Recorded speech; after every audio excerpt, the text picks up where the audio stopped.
Diyos ko, pambihira naman talagang buhay to. Wala na namang kanin. Hindi ba kayo nagsaing? Nagsaing ba ka mo? Bakit may bigas ba? May pambili? Wala.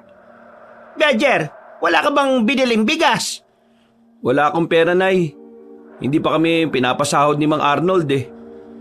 Diyos ko, ang sabihin mo, nagtatago ka na naman ulit ng pera. Kilala kita, Bejer, ha? Minsan nagdadamot ka rin eh. Nay, wala nga talaga. Kung nagtatago ako ng pera, di sana may nabili na ako para sa sarili ko. Lahat na nga lang ng sahod ko dito napupunta eh. Malamang, alam ka namang mapunta sa kabilang bahay. At saka, ikaw lang naman ang inaasahan ng pamilyang to eh. Wala namang trabaho ang mga kuya mo, di ba? Bakit kasi ayaw nyo silang pagtrabahuin? Bakit hindi ikaw ang kumausap? Total, ikaw lang naman itong reklamo ng reklamo. Nay, kayo ang magulang. Tingin nyo ba makikinig sa akin sila, kuya? Oh, tama na yan. Kayo na nga lang magkamuka mag-aaway pa kayo. Ay nako, manahimik ka nga dyan, Erning. Isa ka rin walang kwenta eh. Ay, Emma, ikaw ang walang kwenta rito. Dati ako may trabaho. Kaya wala namang masama kung magpapahinga ako. At saka pinag-aral ko naman ang mga anak natin eh. Ikaw ang nabigo na disiplinahin sila, kaya ganito ang buhay natin. At ang kapal din talaga ng mukha mong isisi sa akin ng lahat. Kung hindi ka sana ng babae noon, di sana hindi ako nawala ng gana sa buhay. Ay nako, tama na nga yan. Pareho lang naman ho kayong may pagkukulang eh. Masyado nyo kasing pinabayaan sila, kuya, kaya sobrang mga batugan. Naging palaasa at hindi man lang natutong magbanat ng buto para sa mga sarili nila. Nagkaanak na nga sila pero ako pa rin ang inaasahan nila. Alam mo, kung talagang matapang ka, di sabihin mo sa kanila yan. Total, ikaw naman ang kamo ang nahihirapan. Hindi yung sa harapan ka namin nagmamaktol na para ka bang batang inagawan ng laruan. Kayo mga magulang eh. Kaya kayo may responsibilidad na gawin yun. Ano na lang ba ang papel nyo sa pamilyang to? Bukod sa pilitin ako magtrabaho kasi walang magpapalamon sa pamilyang ito. Loko-loko to ah. Ang yabang mo na porque malaki ang kinikita mo sa minahan? Malaki nga. Pero minsan ba naitanong nyo na sa sarili nyo kung may napupunta ba sa akin? Wala. Kasi lahat ng sahod ko napupunta sa inyo. Ni tatay, nila kuya, at sa pamangking ko. Na hindi ko naman dapat obligasyon yun eh. Tingnan nyo nga ako oh.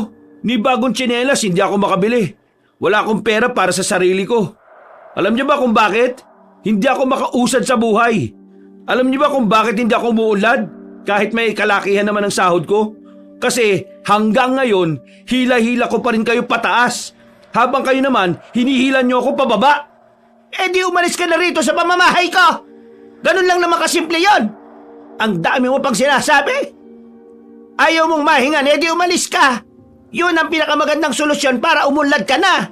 Kalimutan mo na ang pamilya mo para makausad ka na.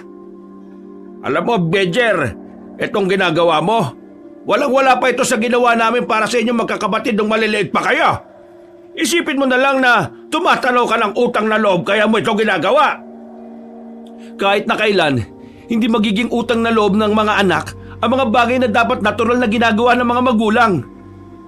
Wow! Ang dami mo pang sinasabi. Umalis ka na lang dito para wala na tayong problema. Ang drama ng buhay mo. Madrama naman talaga ang buhay ko eh, nang dahil sa inyo. Kasi kahit na kailan, hindi ko naman naramdaman na meron kayong pakialam sa akin eh. Ay naku, manahimik ka na nga. Yan, ganyan kayo. Ayaw niyong nakakarinig ng mga ganitong salita kasi hindi niyo matanggap na nagkukulang kayo bilang magulang. Kailan niyo ba matututunan na pakinggan ang saloobin namin? Hanay, tay, palagi niyo na lang kasi akong binabaliwala eh. Ang tingin niyo lang sa akin, kalabaw na dapat kumayod para sa pamilyang ito. Hindi na ba kayo naawa sa akin, nay, tay? Tingnan niyo na nga ako maigi oh. Wala akong naimpundar para sa sarili ko. Yung trabaho na dapat tatanggapin ko sa Maynila, hindi ko tinanggap kasi ayaw niyo akong malayo sa inyo. Tumingin kayo. Bakit hindi kayo makatingin ngayon sa akin ng diretsyo? Tingnan niyo ang kalagayan ng anak niyong walang pahinga.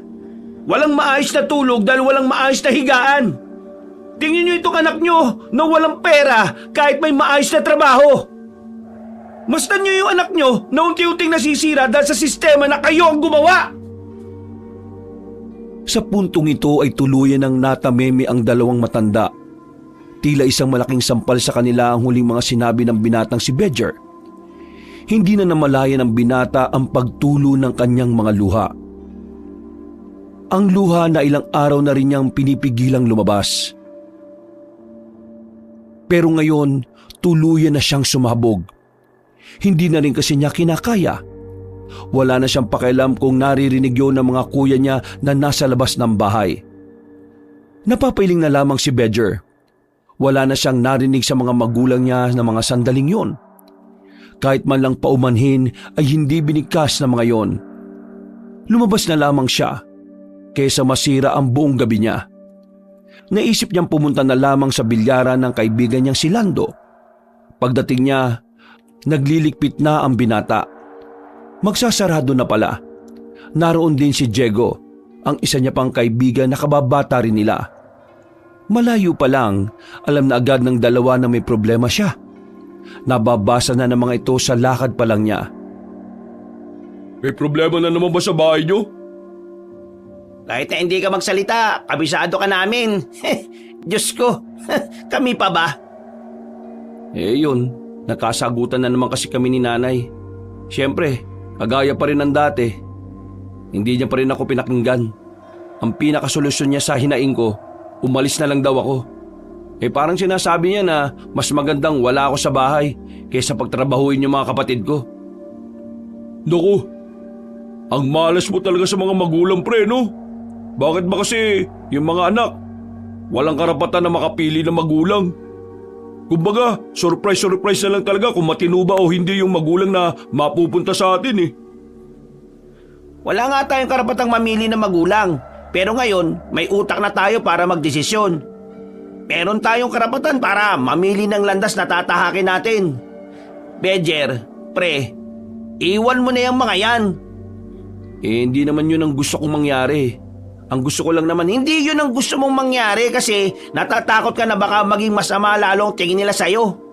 Takot ka sa kung ano ang magiging reaksyon nila kapag pinili mo naman ang sarili mo. Pare, hindi masama maging makasarili minsan. Lalo na kung alam mo sa sarili mong hindi ka naman naging madamot kahit na kailan. Alam mo, ang problema sa'yo, palagi ka kasing mabait eh. Palagi kang nandyan para sa kanila. Kaya kapag may kailangan sila, akala nila palagi kang meron. Pre, may kasalanan ka rin eh kung bakit ganun ang trato nila. Kasi ikaw, hinayaan mong ganunin ka rin nila. Hindi mo pinagtanggol ang sarili mo eh. Pre, kapag mahal mo ang sarili mo, pipiliin mo ang sarili mo. Tama si Diego pre, masyado ka kasing mabait eh. Dapat kasi minsan, maging masama ka rin. Bigla mong suntukin kuya mo, ganun. Hindi naman masama yun, minsan lang naman eh. Hindi mo kailangan maging masama pre. Ang kailangan mo, bigyan mo ng pagkakataon ng sarili mong sumaya. At hindi mo magagawa yun kung patuloy silang hahawakan. tingin mo ba kakayanin kong iwan sila? Sila lang naman ang pamilyang meron ako eh. Pamilya kayo sa dugo, pero sa puso hindi. Alam mo ang tunay na pamilya? Nagtutulungan eh. Hindi ganyan na ikaw na lang lahat. Tama ulit si Diego. Ang pamilya, nagmamahalan, hindi buraot. Nakakulong ka kasi sa ideyang sila lang ang pamilyang meron ka eh. Anong tawag mo sa amin na nandito palagi para sa'yo? Hindi mo ba kami pwedeng ituring na pamilya? Pre, ang sarili mo, ituring mo rin pamilya. Kasi lahat ng bagay sa buhay mo, sa sarili mo nagsisimula. Pabayaan mo na sila, pre. Hayaan mo silang kumilos sa mga sarili nila para malaman nila kung gaano kahirap harapin ang tunay na hamon ng buhay. Ito ang tamang panahon para sarili mo naman ang piliin mo. Tanda mo, pre ha, hindi habang buhay nabubuhay tayo. Maikli lang pamamalagi natin dito sa mundo. Huwag mong sayangin ang oras mo sa mga taong kahit na kailan, hindi naman naging mahalaga ang presensya mo eh. Yan ang gusto ko sa'yo, Diego eh. Magaling ka magpayo. Alam mo, Bedger, makinig ka dyan. Alam ba kung bakit ako masaya ngayon? Kasi nakinig ako sa kanya na iwan ko na yung jowa ako mukhang pere. Hindi pala ako mahal nun. Pinirahan lang ako rito sa bilyaran. Kilala niyo naman ako. At alam niyo naman kung saan ako nanggagaling. Lahat ng sinasabi ko, naaranasan ko na lahat yan. Kaya ikaw, Bedger ayaw kong maranasan mo yung naranasan ko. Nasa huli, ikaw lang din ang talo. Dahil naubos ka. Dahil sa sistema na yan. Ay nako, maraming salamat Diego Medyo gumaan na ang pakiramdam ko. Kaya mo, pag-iisipan ko na maigi yung mga sinabi mo. Napangiti na lamang si Bedger at napabuntong hininga. Kahit na papaano ay naliwanagan na siya. Mas nakita na niya kung ano ang halaga niya bilang tao. Malaki ang pasasalamat niya kay Diego. Dahil sa kanilang lahat, si Diego talaga ang magaling pagdating sa pagpapayo.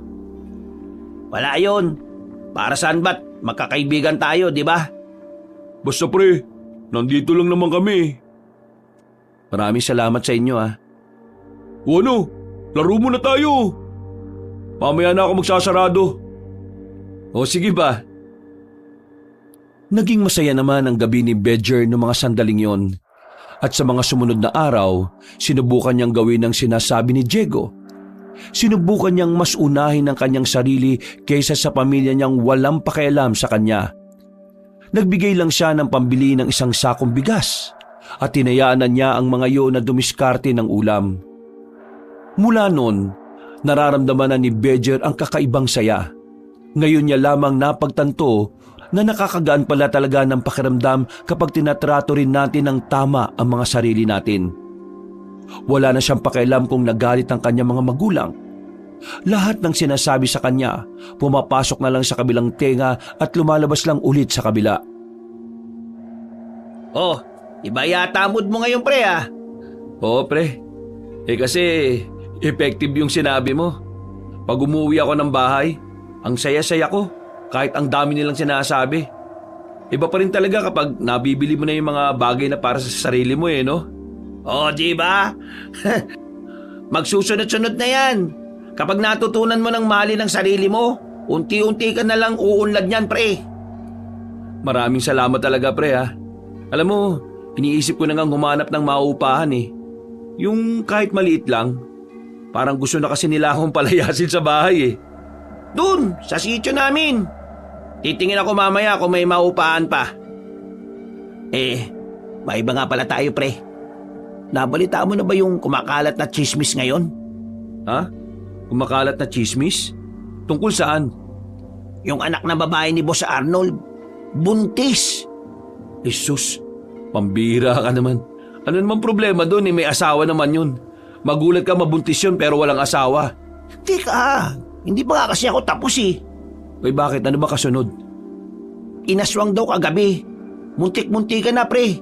Yung dila nga raw ng tik-tik, pababa na sa tiyan ng anak ni Boss Buti na lang daw, nagising yung asawa. Alam mo kung anong ginawa ng asawa? Ano ba? Ganito Anong ganito? Inuwa yung dila, pinulupot sa haligi ng kama, tapos binudburan ng asin. Ayun, walang nagawa yung tik-tik, pre. Pinutol niya raw yung sarili niyang dila kaysa maabutan siya ng mga tauhan ni Boss. Uy, totoo yan Oo, buwang ka ba? Tingin mo gagawa ako ng kwento tungkol sa anak ni Boss? Gusto mo bang ilibing ako ng buhay ni Boss dito sa minimina natin? 50-50 kasi yung paniniwala ko sa mga aswang pre. Pero kung makakita naman ako, pwede rin naman ako maniwala. Totoo naman kasi yung mga aswang, pre. Pero yung iba kasi, OA lang ang pagkakadescribe sa kanila.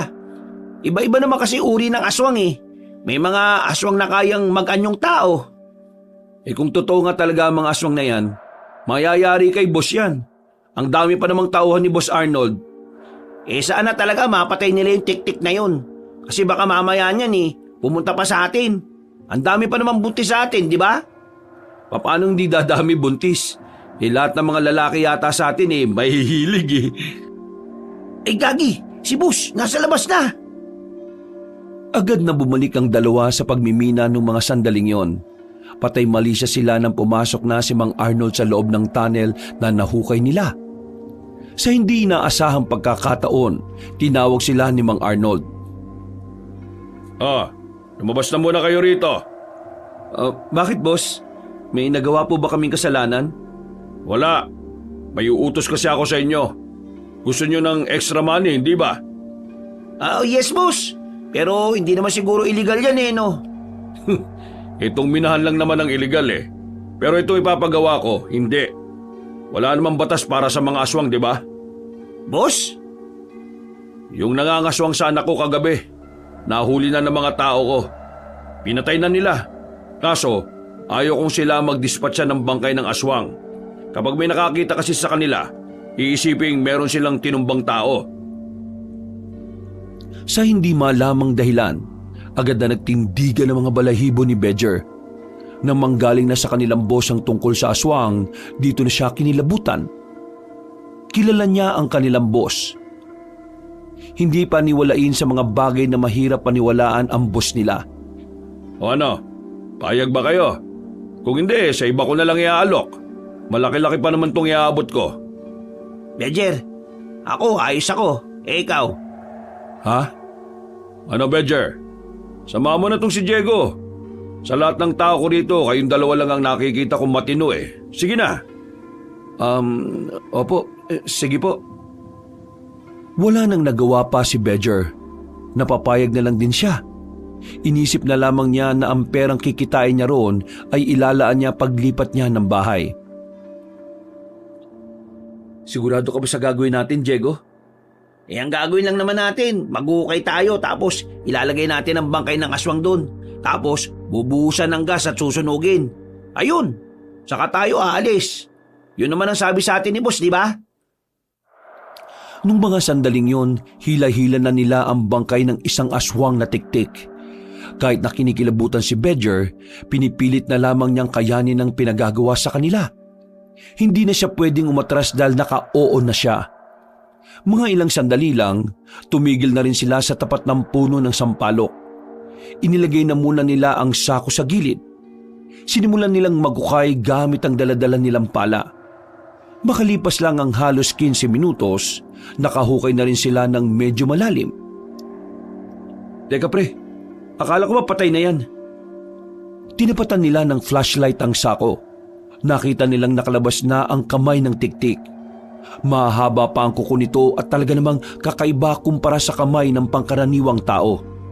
Ewan ko, ang sabi nila patay na eh. Anong gagawin natin dyan? Gumagalaw pre. Baka makalabas na sa sako yan. Mayayari tayo. Yung ano? Anong ano? Yung ano kasi pre, akin na. Ano nga kasi? Diyos ko naman yung gas. Eto. Eto na rin yung lighter Hindi na nagsayang pa ng oras ang lalaking si Diego. Agad nitong pinaliguan ng gas ang tiktik. Maya-maya rin ay sinilaban na nila ng apoy yon. Nakahinga na sila ng maluwag. Napaupo na lamang sila sa gilid ng puno habang pinagmamasdan ang unti-unting pagkaabo ng aswang. Di kaya balak talaga tayong ipalapa ni boss sa aswang na to? Di naman siguro. Tingin ko, hindi nila to napatay ng maayos eh. May maayos bang pagpatay ng aswang? Ayon sa nabasa ko, kailangan na sa ulo mo babarilin. Baka sa katawan lang nila binaril eh. Ayan, gumalaw pa. Pero Bedger, naniniwala ka ba na totoo mga aswang? Oo, ayan Nasa harapan ko ni. Oy tara na, umalis na tayo. Baka may makakita pa sa atin dito. Nagmamadali nilang nilisan ang lugar na yon. Mga dakong 10:00 na ng gabi nang makauwi na ang dalawa. Nagpaalam na rin sa kanila ang kaibigan nang nasa harapan sila ng bahay nila Bedger. Pagpasok niya, agad na sumalubong sa kanya ang ina niyang si Aling Emma. Naglahad agad ito ng kamay, sinyalis na humihingi ng pera. Alam niyo naman na wala pa akong sahod eh. Hindi mo ako maloloko, Bedger. Alam kong may tinatago kang pera. Ano naman? Nakapagbigay naman ako rito sa bahay Akin ba dapat ang lahat? Ayan ka na naman sa pagyayabang mo eh. Baka nakakalimutan mo na ako ang kumausap kay Boss Arnold na ipasok ka sa trabahong yan. Kahit hindi mo naman siya kausapin makakapasok pa rin ako sa minahan kasi masipag ako. Hindi gaya ng dalawa kong kuya na may pamilya na pero nandito pa rin. Ang tapang mo magsalita kapag hindi ka naririnig no? Ay nako, pagod na ako, Nay. Sa ibang araw na lang tayo mag-usap kung ganyan din naman ng mga sasabihin ninyo. Hayaan nyo na lang sana ako magpahinga. Kung kailangan nyo ng pera, pagbanatin mo ng mga buto sila kuya. Ang lalaki ng katawan pero hindi mapakinabangan. Aba, kahit kailan talaga. Nay, pakiusap. Ayaw ko nang marinig ang sasabihin nyo. Sige na po, magpapahinga na ako. Hindi na lamang pinansin ni Bedger ang kanyang ina.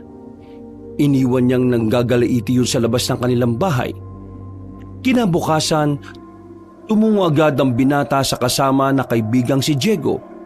Kinausap agad nila si Mang Arnold at nang mabalitaan na matandang lalaki ang ginawa nila, natuwa ito sa kanila kaya dinagdagan pa ang ibinayad sa kanila. Pero kahit na may ekstrang pera na si Bedger, para bang hindi niya magawang maging masaya. Sumisiksik kasi sa kanya ang eksena na kung paanong tinuluyan nila ang aswang.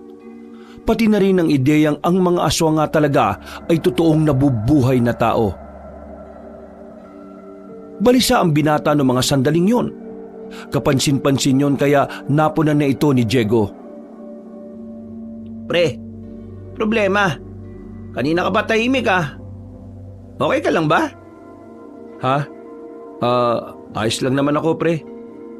Naisip ko lang yung yung ginawa natin kagabi dun sa aswang. Natatakot ka pa rin ba? Oo eh. Kilala mo naman ako, di ba? Matatakotin ako sa mga ganyan. At saka, di ba kasi dati, hindi naman ako naniniwala sa mga aswang-aswang na yan? Yun nga. Baka nabigla ka lang. Pero, wag mo na masyadong isipin yun, pre. Nag-iisa lang naman ang aswang na yun eh. Eh di kung marami sila, yayariin naman sila ni Boss Arnold. Dami niyang tauhan, no? Sana nga pre, isa lang yun. Naku, wag mo nang masyadong isipin yun, pre. Ang mabuti pa, mamayang hapon, pag-uwi natin, sumama ka sa akin. Bibili ako ng bagong damit. Bakit? May lakad ka ba? Meron. Di ba, pinapupunta tayo ni Boss sa birthday ng anak niya sa kanila mamayang gabi? Yung isa niyang anak na lalaki. Oo nga pala. Nakakalimutan ko. Mamaya na nga pala yun, no? O sige, samahan na kita. Subukan ko na rin makabili, baka may matripan ako. Nung umagang yun ay itinuon na lamang nilang dalawa ang atensyon sa pagmimina. Kalaunan, umayos naman ang mood ng lalaking si Bedger. Kinahapunan, maaga silang pinatigil sa trabaho. Sinumantala na yon ng magkaibigan para magtungo sa pamilihan. Pagkatapos nila roon, kinagabihan ay pumunta na rin sila sa malaking bahay ng kanilang amo. Maraming handang pagkain. Mga pagkain na minsan lang din nila makain at ang iba pa nga, hindi pa nila natitikman sa buong buhay nila. Basta lahat ng pagkain na naroon ay pangmayaman. Sa likod ng bahay, naroon pinapwesto lahat ng mga minero. Habang ang ibang mga VIP guest naman ay nasa harapan o kaya naman nasa pool area. Pambihira. Dahil ba minero lang tayo, dito lang tayo sa likod nilagay? Huwag ka na nga maingay. Baka mamaya may makarinig pa sa'yo eh. Tsaka, yan mo na, ang malaga naimbitahan pa rin tayo. Bumuntong hininga na lamang si Bedger habang nakapwesto sila sa maliit na lamesa. Malawak naman ang likod bahay nila Mang Arnold. Ang kaso nga lang, marami rin namang nakatambak na gamit doon. Pre, nakita mo kanina yung anak ni Boss Arnold? Yung buntis? Kanina narinig ko, bukang bibig pa rin niya yung aswang eh. Eh di ba napatay na nga natin yung aswang? Bakit pa siya natatakot? Malamang pre, buntis yun eh. Alam mo naman ng mga buntis, emosyonal. Pero alam mo ba kung anong mas exciting? Ano pala? Narinig ko kanina habang kausap ng babae si Boss Arnold. Nasabi niya na hindi lang pala isa yung aswang. Kasi kagabi, may nang aswang ulit. Dahil sa sinabing yun ni Diego, hindi na naman tuloy mapalagay ang kalooban ni Bedger. Sa halip na maging masaya siya nang magsimula na ang inuman, hindi niya magawa dahil masyadong tinabunan ng aswang ang kanyang mga iniisip. Makalipas ang ilang sandali, napansin ni Bedger na medyo tinamaan na si Diego sa mga iniinom nila. Kaya naman niyaya na rin siya nitong umuwi. Buti na lang ay pumayag agad ang kanyang kaibigan. Matapos makapagpaalam kay Mang Arnold, lumabas na rin sila ng bahay ng kanilang amo. Mula roon, kailangan pa nilang maglakad ng halos 5 minuto bago makarating sa pinakakalye patungo sa kanila. Alang nga, nalasing ako dun Ang hina ko na talaga kami nung ngayon, pre. Ikaw, bakit hindi ka nalasing? Malakas ka ba, ha? Hindi naman ako uminom ng marami, pre. Pambira ka, oh. Alam mo naman na maglalakad pa tayo papunta sa atin, eh. Dinamihan mo pa talaga ang inom mo, ah. Huwag ka mag-alala. Kaya ko naman maglakad mag-isa, eh. Di mo na kailangan alalayan. Di mo, diretso lakad ko, di ba? Bakit? Natatakot kang maglakad, no? Kasi baka may aswang. Awu! Uy, para kang timang, pre. Hindi naman ako natatakot na baka may aswang. Hindi naman ako buntis, eh. Pre, hindi lang naman mga buntis ang inaano ng mga aswang, eh. Kahit sino. Basta kapag gusto nilang kumain, kakainin nila kahit na sino. Oo na. Sige na. Bilisan mo na maglakad at natatay na rin ako. Sus! Kunwari, natatay, pero natatakot na yan. Uy, kulit ng bumbunan mo. Iwanan kita rito, eh. Sus, wag naman. Ito naman, parang hindi tropa, eh. Yung kulit mo kapag nalalasing, eh. Pinagpatuloy na lamang nila ang kanilang paglalakad. Nasa kalagitnaan sila ng kanilang paglalakad nang bigla silang makarinig ng mga kaluskos. Agad na napaisip ng kung ano-ano ang binatang si Bedger. Pero nagtaka na lamang siya nang biglang matawa si Diego. Oh, bakit ka natatawa? Wala lang.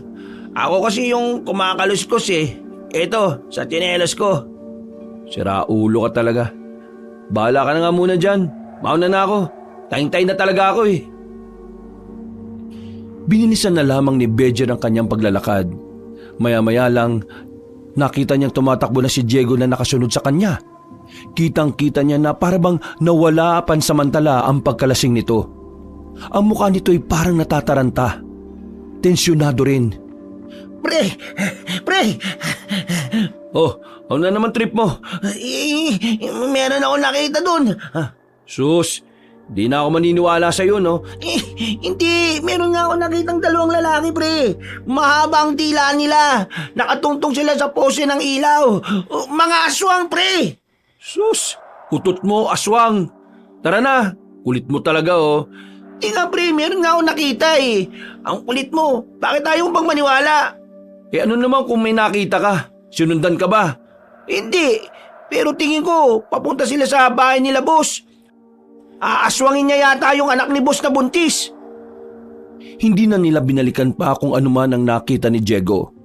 Gusto sana nilang abisuhan ng kanilang boss, pero hindi na rin nila nagawa dahil na rin sa takot na baka sila naman ang pagbuntungan ng mga aswang. Kinabukasan, wala silang pasok sa minahan dahil na rin karamihan sa mga minero ay nalasing. Maagang nagising si Bedger nung sandaling yon dahil sa pagbubunganga ng kanyang ina. Bisit naman talagang buhay to, ha? Kagabi pa nga ang mga hugasin na to, wala pa rin naguhugas. Aba, mga batugan talaga mga tao rito. Hindi ba na magsikilos? Yung iba dyan, gigising lang na hindi naman masaan sa gawaing bahay. Diyos ko, ang yabang talaga. Nakakapera lang, akala mo na kung sinong hindi na mautusan sa gawaing bahay. Akala mo naman kung sino. Hindi na sana papansinin ni Bedger ang sinasabi ng kanyang ina. Ang kaso nga lang, hindi na niya nagustuhan ang sunod nitong sinabi. Hindi ka sana magkaroon ng pamilya para tumanda ka ng mag-isa!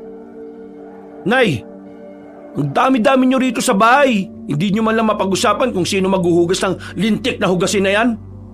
Ako pa talaga ang aasahan niyo? Anong balak mo sa 2 anak mo na mas matanda sa akin? Wala ba silang mga kamay? Wala ba silang lakas para humawak ng pinggan na mas mabigat lang naman ng konti sa cellphone? Tsaka hindi ako magkakapamilya. Alam niyo kung bakit? Kasi ayaw ko na magkaroon ng pamilya. Kasi ako, wala pa akong pera para magkapamilya. Hindi nyo naman ako gaya na kahit ang hirap ng buhay nag-anak pa talaga kayo. Tapos ipapasa nyo sa mga anak nyo yung obligasyon na dapat kayong unang gumagawa. Hindi ako magkakapamilya dahil ayaw kong may madamay pa sa hirap ng buhay ko. Hindi ako makasarili kagaya nyo na mga sarili lang ang iniisip. Hoy, Badger! Bunganga mo ha! Isa pa kayo Wala rin kayo masabi rito sa bahay. Ikaw pa naman ang ama. Pero hinahayaan nyo lang na ganito ang sistema ng buhay natin. Tingnan nyo, lumaking batugan niya sila kuya. Kung sino pa yung walang kakayahang magtrabaho, sila pa talaga yung bumuo ng pamilya. Habang ako akong may trabaho pero wala akong pamilya kasi kayo pa rin ang iniisip ko. Hoy! Umayos ka ng pananalita mo ha! Wala kang galang At ako?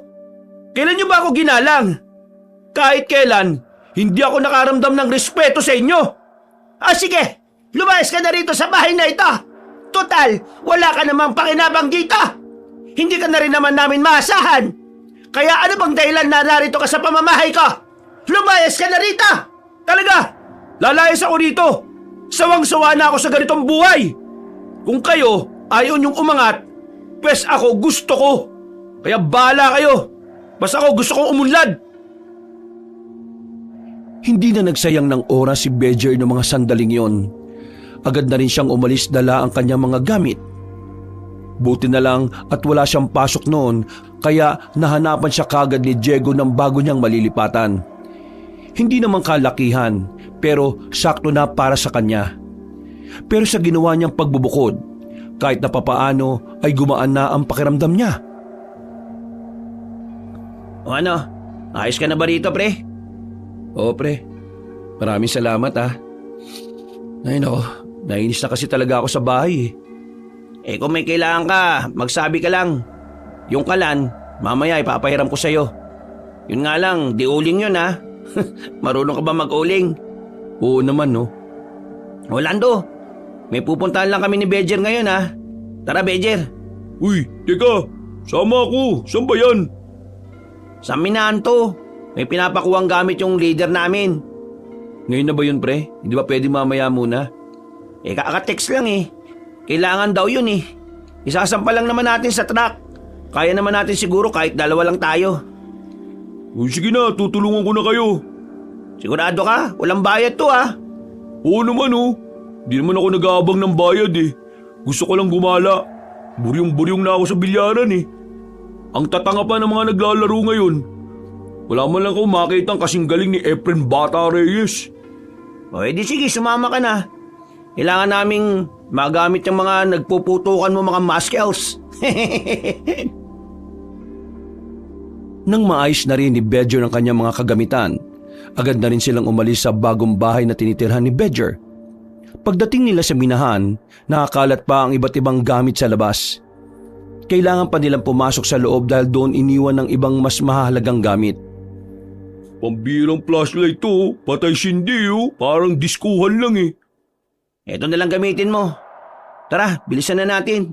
Mainipin pa naman yung driver ng truck. Lagi na lang yun mainit ang ulo Akala mo babae. Ganun talaga kapag tumatandang binata. Ilang sandali lang, narating na rin nila ang mga kagamitan nila. Inilagay nila yun sa kariton. Itinulak nila yun hanggang sa makalabas na sila ng minahan. Nang maisampa na nila sa truck yon, ay kaagad na ring umalis ang truck. Paalis na sana sila pero merong napansin si Lando sa kabilang minahan. Pre, may natutulog ba doon? Tingnan nyo Ha? Natutulog? Di pwedeng matulog dito, no? Sino naman kaya yung taong yan? Tara nga, lapitan natin. Gagi! Gulat na gulat ang magkakaibigan na makita nila ang isang lalaki na nakahandusay doon. Duguan ang buong katawan. May butas sa dibdib na parang kakasya lamang ang kasing laki ng kutsilyo. Gagi pre, anong nangyari dyan? Lando, tawagan mo nga si boss. Baliw, hindi nyo naman ako katrabaho dito Ikaw na lang, ikaw may cellphone Wala na akong load Tara, puntahan na lang natin si boss. Agad na umalis ang tatlo. Mga ilang sandali lang ay nalaman na rin ni Mang Arnold ang kanilang natuklasan. At kagaya nga ng inaasahan nila, aswang ang unang itinuturing sa larin sa bangkay na yon. Nang suriin din kasi ang biktima, marami pang nakitang sugat at kalmot sa katawan. Indikasyon lang daw ito na bago mamatay ang biktima, nagawa pa nitong lumaban. Hindi nila katrabaho ang lalaking biktima, pero ayon kay Mang Arnold, dati niya itong nakatransaksyon. Balak daw siguro ng lalaki na nakawin ng ilang gamit na iniwan sa loob ng minahan. Mabilis na sumapit ang kinagabihan. Tulala si Bedger sa pintuan ng bago niyang inuupahan. Hindi pa rin kasi nawawala sa kanyang isipan ang tungkol sa mga aswang. Nababahala siya. Nagiging tamang hinala siya na baka balikan sila ng aswang, na baka alam na ng ibang aswang na sila ang sumunog sa isang aswang. Ay nako, nakakainis. Kung kailan mag-isa na lang ako dito sa bahay, sa kapag gumugulo sa isipan ko tong aswang na ito. Anong mag-isa? Nandito pa ako, no? Napalingon si Bedger sa kanyang kaibigan na nasa gilid pa pala ng bahay. Kakabangon lang sa papag na naroon. Uy, nung ginagawa mo dito, Lando? Gabi na, baliw. Yung sabi ko kasi kanina, gisingin mo ako ng alas 3 eh. Ay, oo nga pala. Sorry, nawala sa isipan ko. Ayos lang. Baka kasi gulong-gulo utak mo dahil sa mga aswang na yun eh. Oo, tama ka. Pero, nakwento na ba sa'yo ni Diego yung ginawa namin? Oo, pre. Nakwento na niya sa akin kanina. Natatakot kasi ako eh. Baka mamaya, utusan na naman kami ni Boss Arnold na mag-dispatch siya ng aswang. Alam mo naman siguro kung gaano kabangis yung mga yun, di ba? Sino? Sila Mang Arnold? Baliw. Hindi. Yung aswang yung tinutukoy ko. Ha? Oo. Mabangis ka mga aswang. Alam mo, sa totoo lang pre, kahit ako nababahala na rin ako sa ganyan eh. Teka, dito ka kaya matulog? Bakit? Natatakot ka ba sa aswang? Oo pre. Mag-isa lang ako dito. Tingnan mo oh, yung sunod na bahay, ilang lakad pa. Bakit ba kasi ganito paupahan dito eh? Hirap humingi ng tulong kapag may nangyaring hindi maganda sa iyo eh. Uy sige, dito ako matutulog. Pero magpapaalam muna ako sa bahay ah. Baka kasi hanapin nila ako eh. Sige. Balik ka kaagad ah. Magluluto na ako ng pagkain natin. Makailang ulit na lumingon si Bedger sa labas pero hindi pa rin niya nakikitang dumarating si Lando. Iniisip niya na baka hindi yun pinayagan. Kaya habang nagluluto siya, hindi na naman niya maiwasang hindi mag-isip ng kung ano-ano. Pakiramdam niya, may aswang na nagmamasid sa bawat galaw niya noong mga sandaling yon. Huminga siya ng malalim. Inilapit niya sa tabi niya ang itak para sa posibilidad na merong lumapit sa kanya. Mga ilang sandali lang. Patay ka ngayon! Uy! Ako to baliw! Hindi na ituloy ni Bedger ang gagawin niya sanang pagtaga ng mapagtantong si Lando pala ang dumating. Nakahinga siya ng maluwag dahil doon. Napahawak pa siya sa kanyang dibdib. Ikaw naman kasi ang tagal mo eh. Kala ko tuloy, hindi ka na darating. May pinasikaso pa kasi sa akin sa bahay, pre. Pasensya na.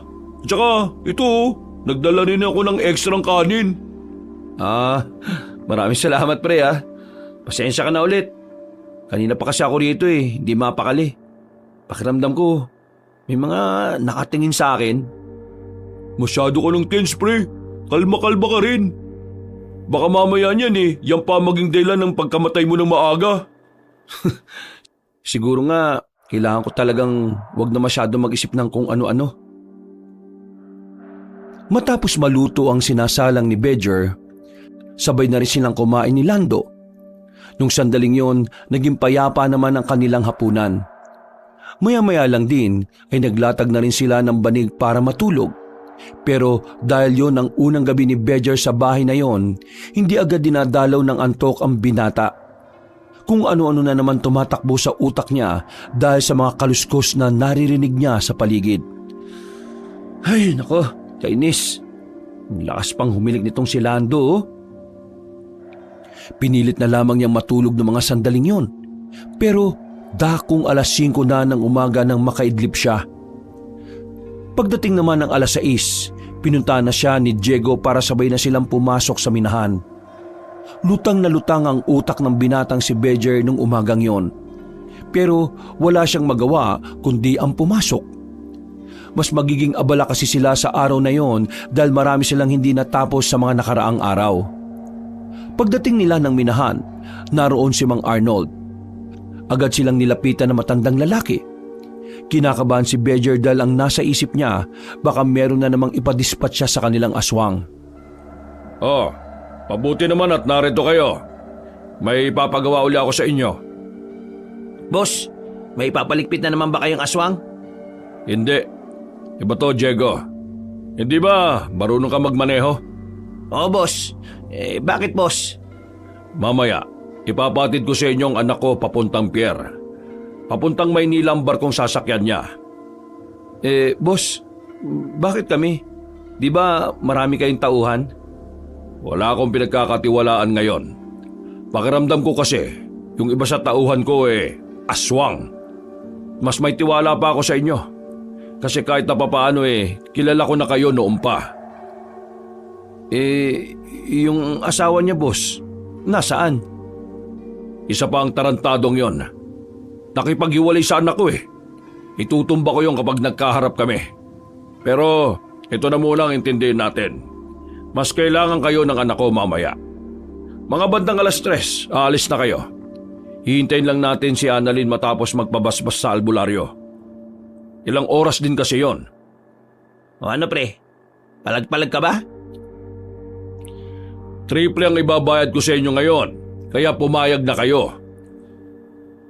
Boss, matanong ko lang.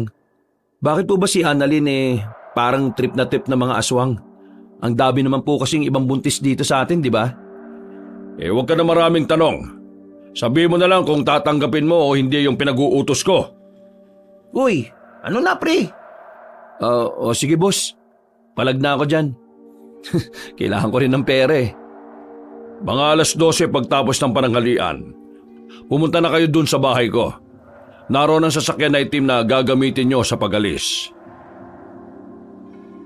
Tumupad sa usapan ng 2 binata. Noong mga sandaling yon, nagtungo na rin sila sa bahay ng kanilang amo na si Mang Arnold. Naghintay lang sila ng ilang oras. Maya-maya lang, naroon na rin si Annalyn. Binigay ng babae ang susi ng sasakyan. Agad na rin naman silang bumiyahe.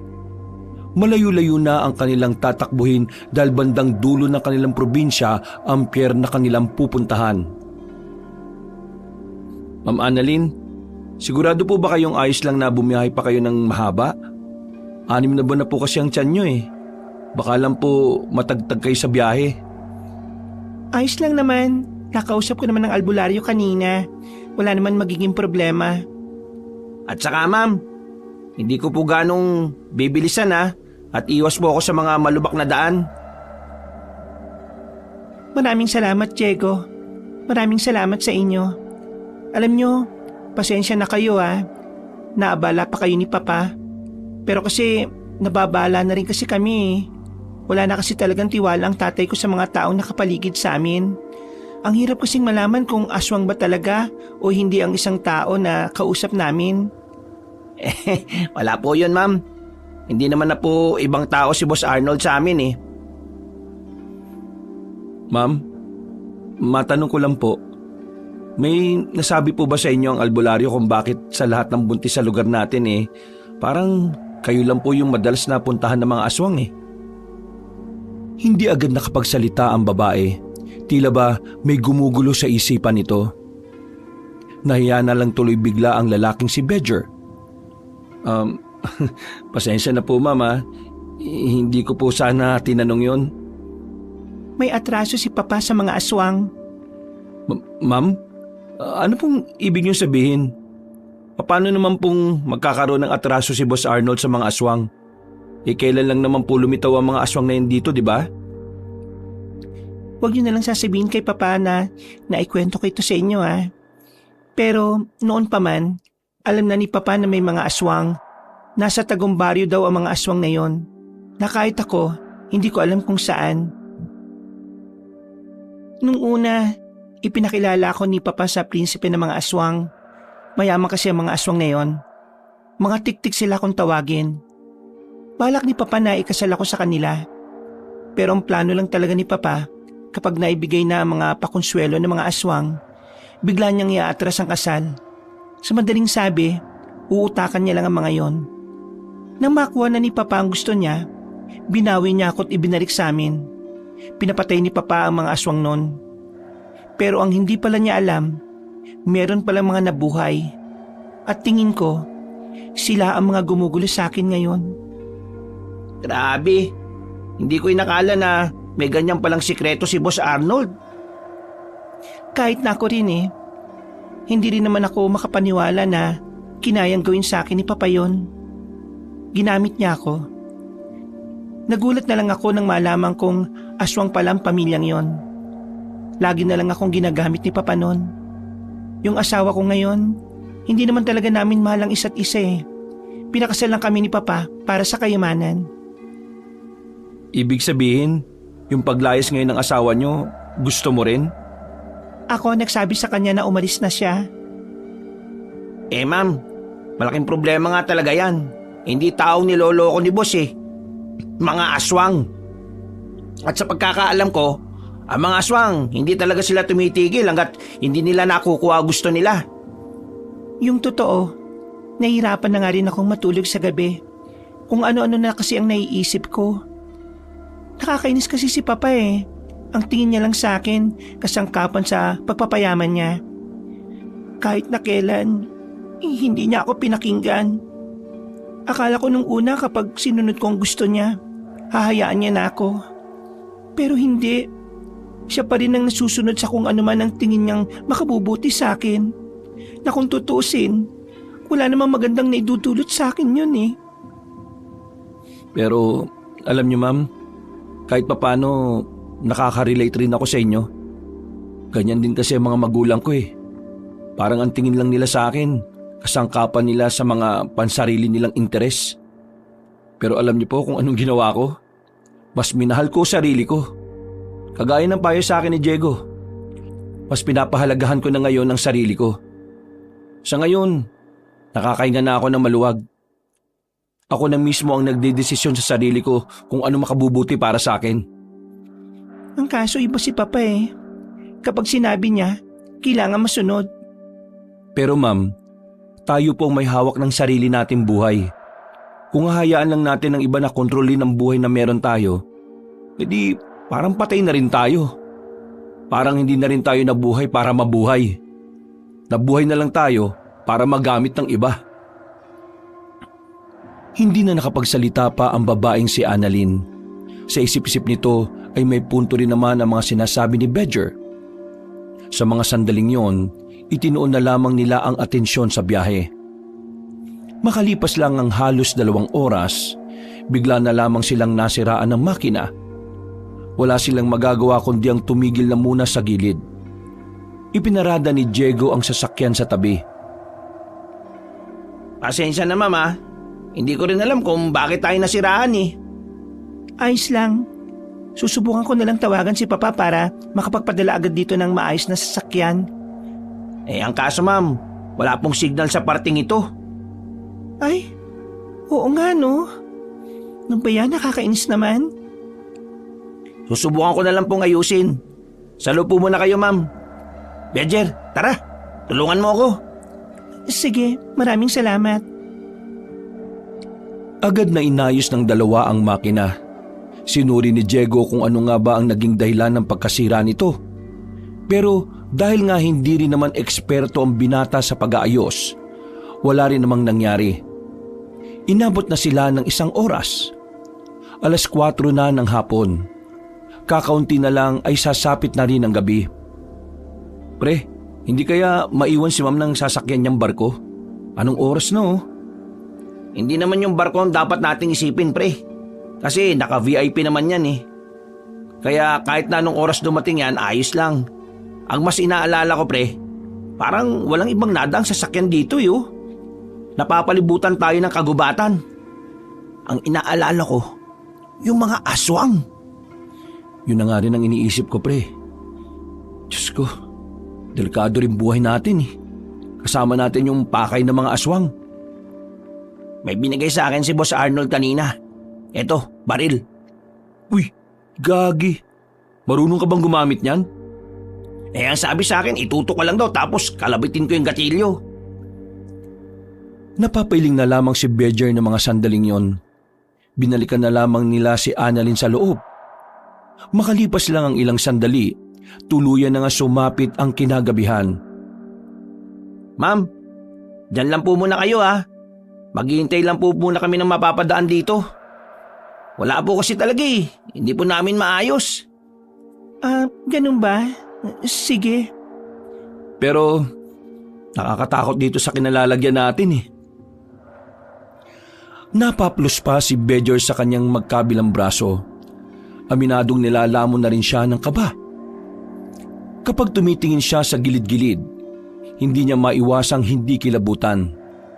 Sa sobrang tahimik din kasi ng kapaligiran, pakiramdam niya ay may nagbabadyang umatake sa kanila.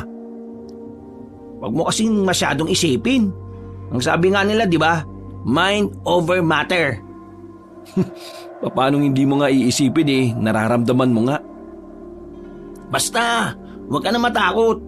May dala-dala naman tayong baril eh. Isang baril lang sa ulo ng aswang, tigok kaagad yun. Kulit mo.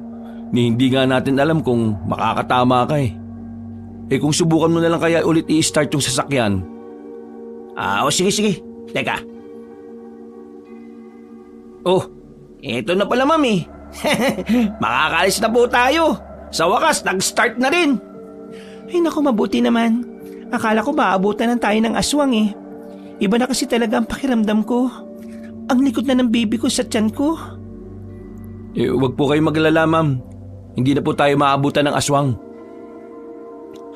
Dakong alas 7 na ng gabi nang mapaandar na nila ang sasakyan. Buong akala nila ay magiging maayos na ang lahat. Pero sa mga sumunod na sandali ay susubukin na pala ang kanilang katatagan. Naririnig niyo ba yung naririnig ko? Ang alin po, ma'am? Parang may mga umaatungan sa labas eh. Malakas eh. Ha? Oo nga no. Ganyan na ganyan ang naririnig ko tuwing bago ako aswangin. Tingin ko, may aswang nang sumusunod sa akin. Sandaling binuksan ni Diego ang bintana at saka sumilip sa labas. Pero wala naman siyang nakita nung mga sandaling yon. Kaya inakala nila na baka dala lang ng pagbubuntis ni Annalyn kung anuman ang naririnig nito. Ma'am, wala naman pong sumusunod sa atin eh. At wala rin naman pong lumilipad. Sigurado ba kayo? May naririnig talaga ako kanina eh. May narinig din ako, pare. Wag na lang muna natin takutin ang sarili natin. Alam kong may aswang, pero kailangan natin mag-isip ng positibo. Sa mga sumunod pang sandali, maging si Diego ay nararamdaman na rin na tila bumigat na ang kanilang sasakyan. Maya-maya pa, narinig na rin nilang may kumakaluskos na sa itaas ng bubungan. Bejer, silipin mo nga sa labas. Eto, hawakan mo tong baril. Ha? Bakit ako? Alam nga naman si ma'am. Kita mo nagmamaneo rin ako eh. Kinuha na lamang ni Bejer ang baril. Lakas loob ng binuksan ang bintana. Pagsilip niya sa labas ay wala namang nakasunod sa kanila. Pero nang tumingin siya sa bubungan ng sasakyan, nakita niya roon ng isang aswang na nakadapa. Pre, sa bubungan, may aswang! Sa halip na magpaputok, nagmamadaling makapasok si Bejer sa sasakyan. Samantalang ang aswang naman sa taas ay nagsisimula na rin butasin ang bubungan. Makilang ulit nitong sinusuntok yun. Kinaskas at inaalog pa ang sasakyan. Kaya naman hindi na nakatiis pa si Diego. Kinuha niya ang baril at saka itinigil ang sasakyan. Matapang itong lumabas at pinagbababaril niya ang aswang na nasa tuktok ng sasakyan. Tinamaan yun sa hita. Naging sapat na yon para agad na umatras at umalis ang nilalang. Ngunit ang pangyayaring yon ay nagsilbing babala para sa kanila. Na maaaring sa mga susunod pang oras, hindi lang isa kundi higit pa ang mga aswang na susunod sa kanila. Lalo pat si Annalyn ang totoong pakay ng mga aswang. Nakakainis. Kung kailan naalis na tayo ulit, saka naman nasira ulit tong makina. Ma'am Annalyn, gumit na po kayo sa amin ha. Hindi po kayo pwedeng mauna o mahuli. Malas talaga tayo ngayon, pre. Pero kailangan natin magawa ng mga isang trabaho natin. Ma'am, huwag kayong mag-alala. Gagawin namin ang makakaya namin para maihatid kayo sa pier. Makakarating kayo ng ligtas sa Maynila. Maraming salamat talaga sa inyo. At pasensya na rin dahil naabala ko pa kayo. Nalalagay pa ang mga buhay niyo sa alanganin. Ayos lang yan, ma'am. Ang malaga, kayo at ang sanggol na dinadala ninyo. Ayun, may bahay. Baka sakaling makahingi tayo ng tulong doon. Tila nabuhayan ng loob ang tatlo nang makakita sila ng bahay sa gilid ng kalsada. Maliwanag ang bahay na yun kaya inakala nilang normal lang natirahan ito ng mga tao. Paglapit nila doon, agad nilang kinatok ang pinto. At nang bumukas ito, nanlalaki ang kanilang mga mata nang bumungad sa kanila ang isang lalaki na mahaba ang dila. Hawak-hawak na nito ang ulo ng isang lalaki, habang ang tiktik naman ay duguan ng bibig. Minamalas ka nga naman talaga, oh. Hindi nagsayang ng sandali si Diego. Agad nitong binaril ang tiktik na nasa harapan nila. Pero kahit tinamaan niya yun sa balikat, nagawa pa rin nitong makapagtago. Lintik na yan. Ang bilis naman niyang kumilos. Bejer, si Ma'am Annalyn ha? Oo, ako nang bahala sa kanya. Nagtago muna sila sa likuran ng drum. Pansamantala namang nawala sa paningin nila ang tiktik. Sinusuyod nila ng tingin ang buong paligid, pero hindi nila ito masipat. Manda ka na, Bejer. Tuso daw mga aswang at mapanin lang. Baka bigla na lang lumitaw yun sa harapan ninyo dyan, ha? Tumango lamang si Bejer, pero ang mga sumunod na nangyari ay labis nilang kinabigla. Naramdaman na lamang nila na hindi lang isa, kundi higit pa sa 10 ang tiktik na nakapalibot sa kanila. Kaya naman nagpaputok ulit ng marami si Diego. Pero sa kasamaang palad, wala naman siyang napuruhan at naubos na ang kanyang bala. Sa puntong yon, kutsilyo na lamang ang hawak ng 2 binata. Laking gulat nila nang may humila na sa babaeng si Annalyn. Sa bilis ng mga pangyayari, hindi na nila nabawi pa ang buntis. Agad yung dinala sa madilim na parte. At dahil wala na rin naman pakinabang ang baril na meron sila, wala na rin silang nagawa pa. Hinayaan na lamang nilang makuha ng mga aswang ang babaeng si Annalyn kesa mapatay sila ng mga nilalang na yon. Buisit! Buisit! Kasalanan ko itong nangyari na to eh. Nakakainis. Kung hinawakan ko lang sana si ma'am, eh di sana hindi kagad siya makukuha. Uy, huwag mo nang sisihin ang sarili mo dyan. Wala namang may gusto sa nangyari. Isa pa, ganon at ganon din naman ang mangyayari dahil wala na rin naman tayong proteksyon. E anong sasabihin natin kay Boss Arnold? Eh di ano pa, sabihin natin ang totoo. Sigurado magagalit yun. Malilintikan tayo. Eh tapangan na lang natin. Mas lalo naman tayo mayayari kapag nagsinungaling pa tayo. Isipin mo na lang na buhay tayo. Meron pa tayong pagkakataon para makabawi at mailigtas si Mama Annalyn. Madaling araw na nang makabalik ang 2 sa bahay ni Mang Arnold. Nasa sala lamang sila habang naghihintay sa matanda. Pinagpapawisan sila ng malamig. Malakas ang tibok ng kanilang puso at hindi alam ang gagawin. Noong mga sandaling yon, inihahanda na nila ang kanilang sarili sa anumang parusa na matatanggap nila. Anong nangyari? Naihatid yun na ba ang anak ko sa pier? Eh, tungkol po dyan, boss. Hindi po namin siya naihatid eh. Ha? Anong hindi? Bakit kayo nandito? Nakuha po ng mga aswang ang anak niyo po, boss. Nakantado! Anong nakuha? Sira ulo ba kayong 2? Hindi pwedeng mangyari yon. Kayong 2, wag niyo akong ginagago. Nasaan ang anak ko? Boss, nakuha nga po ng mga aswang. Wala po kami nagawa kanina. Pinalibutan na nila kami. Naubos din ang bala ni Diego kanina. Kaya walang kahirap-hirap para sa kanila na makuha si Ma'am Annalyn. Kung hindi nga lang sana kami papatay-patay ng makina ng sasakyan na pinadala nyo sa amin, eh di sana hindi kami mapipilitang lumabas ng sasakyan. Kung bakit po kasi hindi pa yung tauhan nyo yung pinaghatid nyo eh. Kami pa talaga na walang kaalam-alam sa pagiging guard. Aba, ako bang sinisisi nyo ngayon?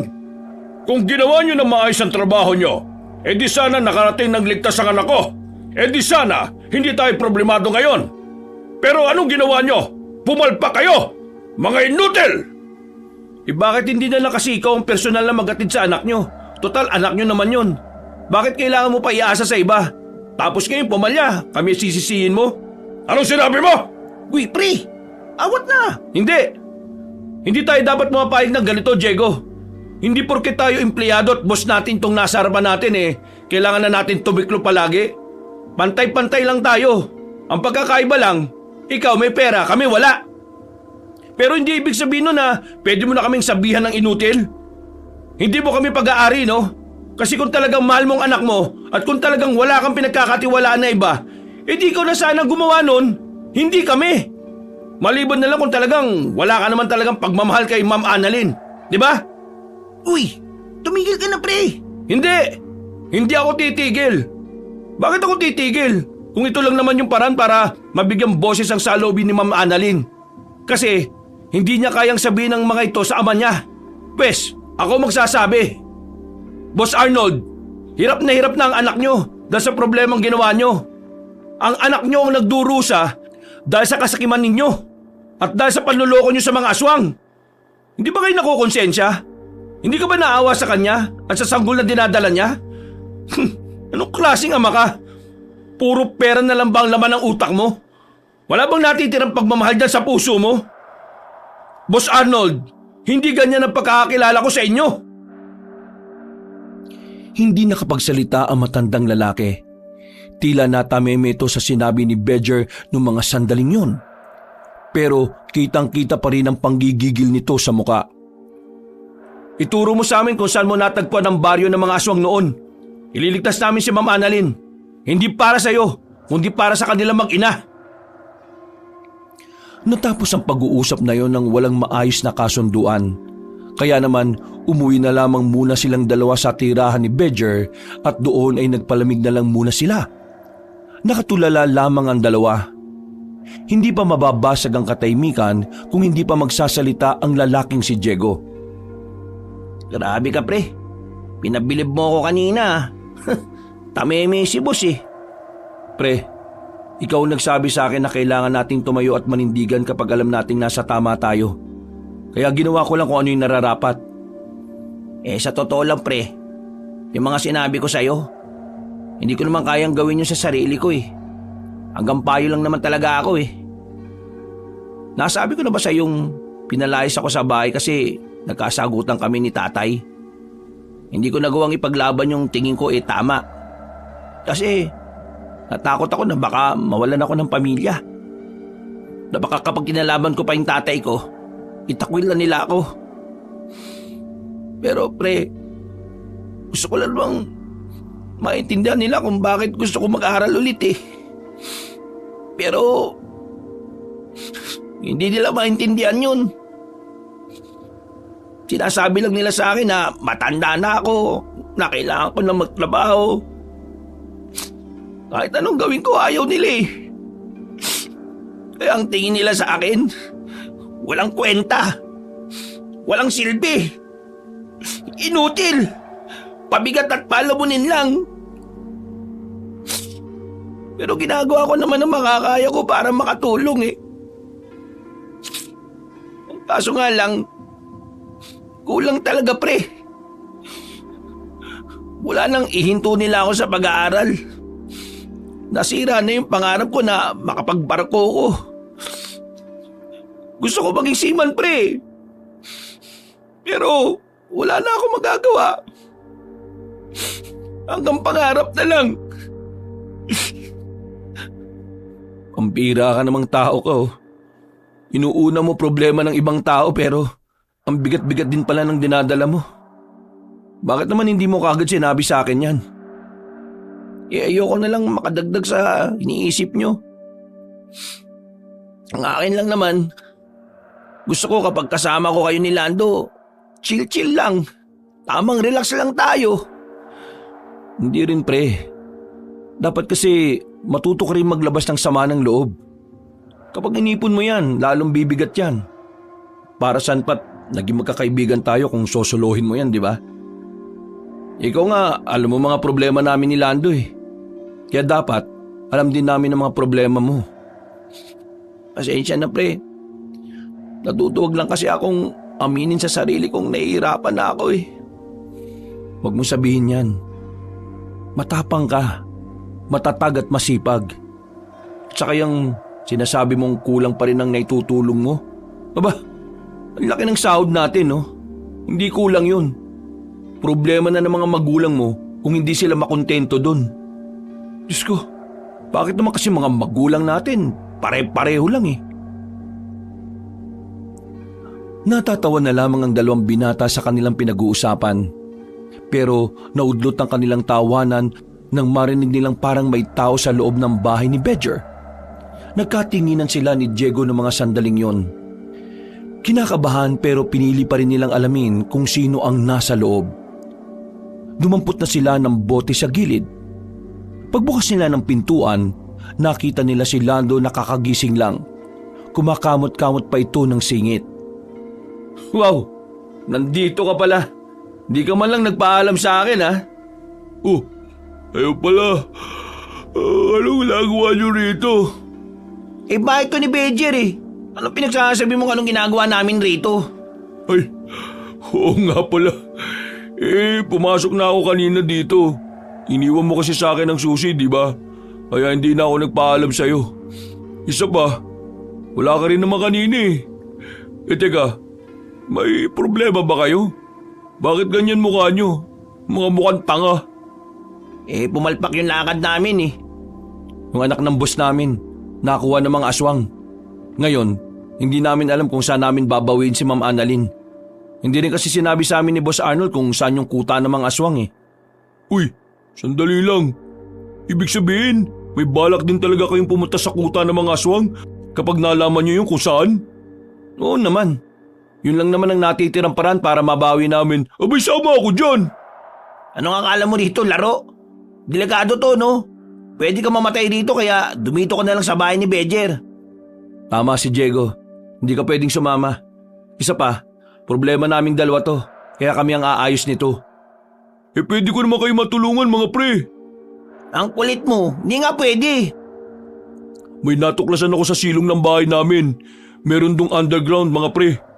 Yung underground, nakalagay doon yung iba't ibang sandata. Sa pagkakaalam ko, sa lolo ko yun nung nabubuhay pa eh. Tingin ko, magagamit natin yung mga yun. Yun kung papayagan niyo akong makasama. Nagkatinginan si Bedger at si Diego. Nagdadalawang isip kasi sila. Hindi nila alam kung paniniwalaan ba nila ang sinasabi ng kanilang kaibigan. Kilala kasi nila ito na mahilig gumawa ng kwentong pangbarbero. Sigurado ka ba sa sinasabi mo? Sige nga, ipakita mo nga muna sa amin. Oo, sigurado ko. Yung underground, malapit sa bilyaran namin. Tuturo ko sa inyo. O sige, hindi pa naman kami naantok eh. Ituro mo sa amin at patunayan mo na makakatulong yan sa gagawin naming pagliligtas sa anak ng amo namin. Pinagbigyan nila si Lando.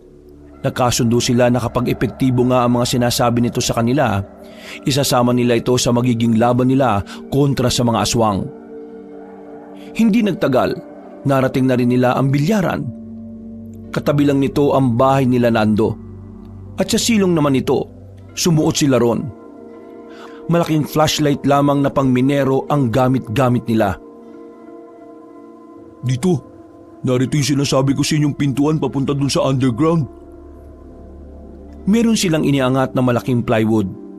Pagtutok nila ng ilaw, nakita nila ang hagdan pababa. Medyo natatabunan na ng lupa ang ilang baitang pero tumuloy pa rin sila. Maya-maya pa ay narating na rin nila ang pinaglalagyan ng mga sandata. Maraming iba't ibang uri ng sandata ang nakapatong sa ibabaw ng lamesa. Merong itak, espada, katana, karit, balisong, at kung ano-ano pang nakamamatay na patalim. Uy, dami nito pre ah. May mga pana pa oh. Sa lolo mo to? Oo, kay lolo to. Pero hindi ko lang matanong kina mama at papa kung saan ba ginagamit to. Mayayari ako. Malalaman na nagpunta ako dito pag nagtanong ako sa kanila. Pre, tingin ko tumutugis ng aswang yung lolo mo nung araw. Nung gabi, Sira ulo. Ibig ko sabihin, nung malakas-lakas pa siya. Bakit? Paano mo nasabi, pre? Tingnan nyo yung isang disenyo ng hawak ng espada. May nakaukit na pangalan na aswang. Tapos yun, tingnan nyo yung simbolo na nakalagay dun sa may sombrero. Kahit kulang ng isang letra, mababasa natin ang nakaburda. Tugis Aswang. Oo nga no, di ko to alam ah. Ang pagkakaalam ko lang kasi, dating mga ngaso ang lolo ko. Pero Bejer, gamit natin tong kagamitan na to kontra sa mga aswang. Oo. Oo, paano ba yan? Isasama nyo na ako niyan. Ilabas na natin to ngayon. Dali natin sa bahay ko at doon natin practicing gamitin. Bago pa makalata ang pamilya ni Lando, maingat nilang hinakot ang mga gamit na naroon. Inilagay nila sa malaking sako ang mga patalim. At dahil madaling araw na rin naman, wala namang nakakitang tao sa kanila. Matagumpay nilang nadala sa bahay ni Bejer ang mga magiging sandata nila. Doon ay sinuri nila ng mas mainam ang mga sandata. Pumili na rin sila ng mga kanya-kanya nilang gagamitin. Anong oras ba tayo aalis bukas? Kakausapin muna natin ulit si Boss Arnold. Kailangan niyang sabihin sa amin kung saan matatagpuan ng mga aswang. Pre, eto lang pala naisip ko ah. Paano pala kung lumakad na si Boss Arnold nang hindi na tayo hinihintay? Takot lumakad yon pre. Wala siyang tiwala sa mga tao niya. Ano pa kaya kung makakasama niyang maglakad ng mga yun sa gubat? Mali ba natin? Kaya nga mamayang umaga, kakausapin na natin si Boss Arnold. Baka sakaling makipagtulungan na siya sa atin. Total, kaligtasan naman ng anak niya yung nakasalalay dito eh. Matapos maorganisa ang mga kagamitan, ay agad na silang naglatag ng banig. Kailangan na muna nilang magpahinga. Nakaidlip din naman sila kaagad. Dakong 8:00 na sila ng umaga nakabangon. Hindi sila nagsayang ng pagkakataon. Agad silang nagtungo sa bahay ni Mang Arnold. Inabutan naman nila ito na may kausap na matandang lalaki na sa kanilang pagkakaalam, albularyo ang matandang yon. Siniguan ni Mang Arnold ang matanda dahil tumanggi itong tumulong sa pagsagip kay Annalyn. Visit na buhay to! Lahat na lang na kinakausap ko, mga inutil! Napatingin si Mang Arnold nang makita silang nasa tapat ng pintuan ng sala. Nakasimangot itong lumapit sa kanila.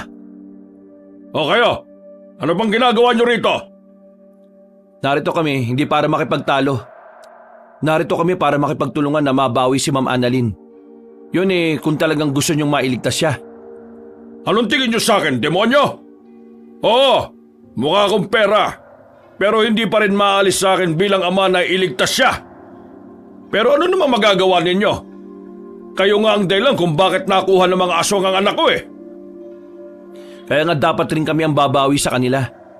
Mangyayari lang yon kung ituturo mo sa amin kung nasa ng kuta ng mga aswang. Huminga ng malalim ang matandang si Arnold. Umupo ito sa sofa at tumawag sa sentido. Pinadala ko ng tao ko ron kagabi. Hindi na sila nakabalik. Ngayon, sabihin nyo nga sa akin, kung silang mga tao ko na biyasa sa paghawak ng baril hindi umubra, kayo ba kaya ng minero lang? Boss, may mga gamit kami. At hindi naman kami gaya ng mga tao mo na nakaasa lang sa baril. Matatapang ang mga tao mo, pero kulang sila sa katalinuhan. Kung makapagsalita kaya akala mo matalino ka. Matalino ka ba? Hindi ako matalino, pero kaya ko mag-isip ng tama sa mga alanganing sitwasyon. Boss, makipagtulungan na po kayo sa amin. Hayaan mo kaming bumawi. Okay, sige. Ituturo ko sa inyo. Pero sasama ako at ang mga natitira ko pang tao. Hindi ako papayag na wala akong gagawin. Mahalaga sa akin si Annalyn. Siya na lang ang meron ako. At nagsisisi na ako na ginamit ko siya sa pansarili kong interes. Sana hindi pa huli ang lahat. Napakasama ako pala talagang ama. Masyado akong nabulag sa pera. Tama ang mga sinabi mo. Masaya akong malaman na sa wakas napagtanto nyo na rin kung ano pagkakamaling nagawa nyo para sa anak nyo. Pero para maitama ang lahat ng yan, kailangan natin magtulungan. Boss Arnold, hindi na ito tungkol lang kung paano tayo babawi sa pagkakamali natin. Tungkol na ito sa magiging kaligtasan ng lahat. Hindi lang natin basta ililigtas si Ma'am Annalyn. Uubusin na rin natin ang mga aswang. Ama si Bejer, Boss Arnold. Kasi sa totoo lang, kahit si Ma'am Annalyn ang pakay nila, pumapatay na rin sila ng ibang tao kapag gusto nilang kumain eh. Ibig sabihin, marami pa silang magiging biktima. Kung ganon, edi gagamitin ko ng lahat ng pera ko para lang mapuksa ang mga salot na yan. Nakahinga na rin ng maluwag si Bejer nang matapos na rin ang usapan na yon. Habang hinihintay pa nila ang mga kinokontak na koneksyon ni Mang Arnold, umuwi na muna sila sa bahay ni Bejer para sanayin ang sarili nila na humawak ng patalim. Parang timang naman tong si Bejer oh. Gigil na gigil ka. Ano ka ba? Para masanay ka, dapat maging makatotohanan ng laban. Hindi ba, Diego? Oo, tama si Bejer. Si Oo ka rin eh, no? Kayo kaya maglaban dalawa. Sandali silang tumigil sa pag-iispadahan. Napatingin sila sandali sa mga taong napadaan sa kanilang harapan. Medyo naiilang na rin sila dahil lahat ng napapadaan ay parang nagtataka sa kung anuman ang ginagawa nila. Hayaan nyo na yung mga yan. Ganyan lang talaga ang mga yan kapag may nakikitang kakaiba. Baka naman kasi ngayon lang sila nakakita ng poging kagaya ko. Ay nako, nagbuhat na naman to ng bangko. Sarap mo ututan sa mukha no sa mga pinagsasabi mo. O tara, ispadahan na ulit tayo. Magsanay na tayo. Halos tumagal din ng 2 oras ang kanilang pagsasanay, pero hindi pa rin kampante si Bejer sa lahat ng kanilang ginagawa. Alam niyang hindi basta-basta ang mga nilalang na makakalaban nila. Mabilis na lumipas sa mga oras. Dumating na rin ang 5:00 ng hapon. Tumungo na rin sila sa bahay ni Mang Arnold. Hinihintay lamang nila ang matanda roon dahil meron itong mga kinausap na tao. Laki ng bahay na to, wala mo lang libreng pagkain. Kanina kasi sinabi ko sa iyong humingi ka na sa kusina, paarte-arte ka pa. Oh, boss, handang-handa na kami. Kasama ko na ang mga bagong tao ko. Nasa labas. Pwede na tayong umalis ngayon.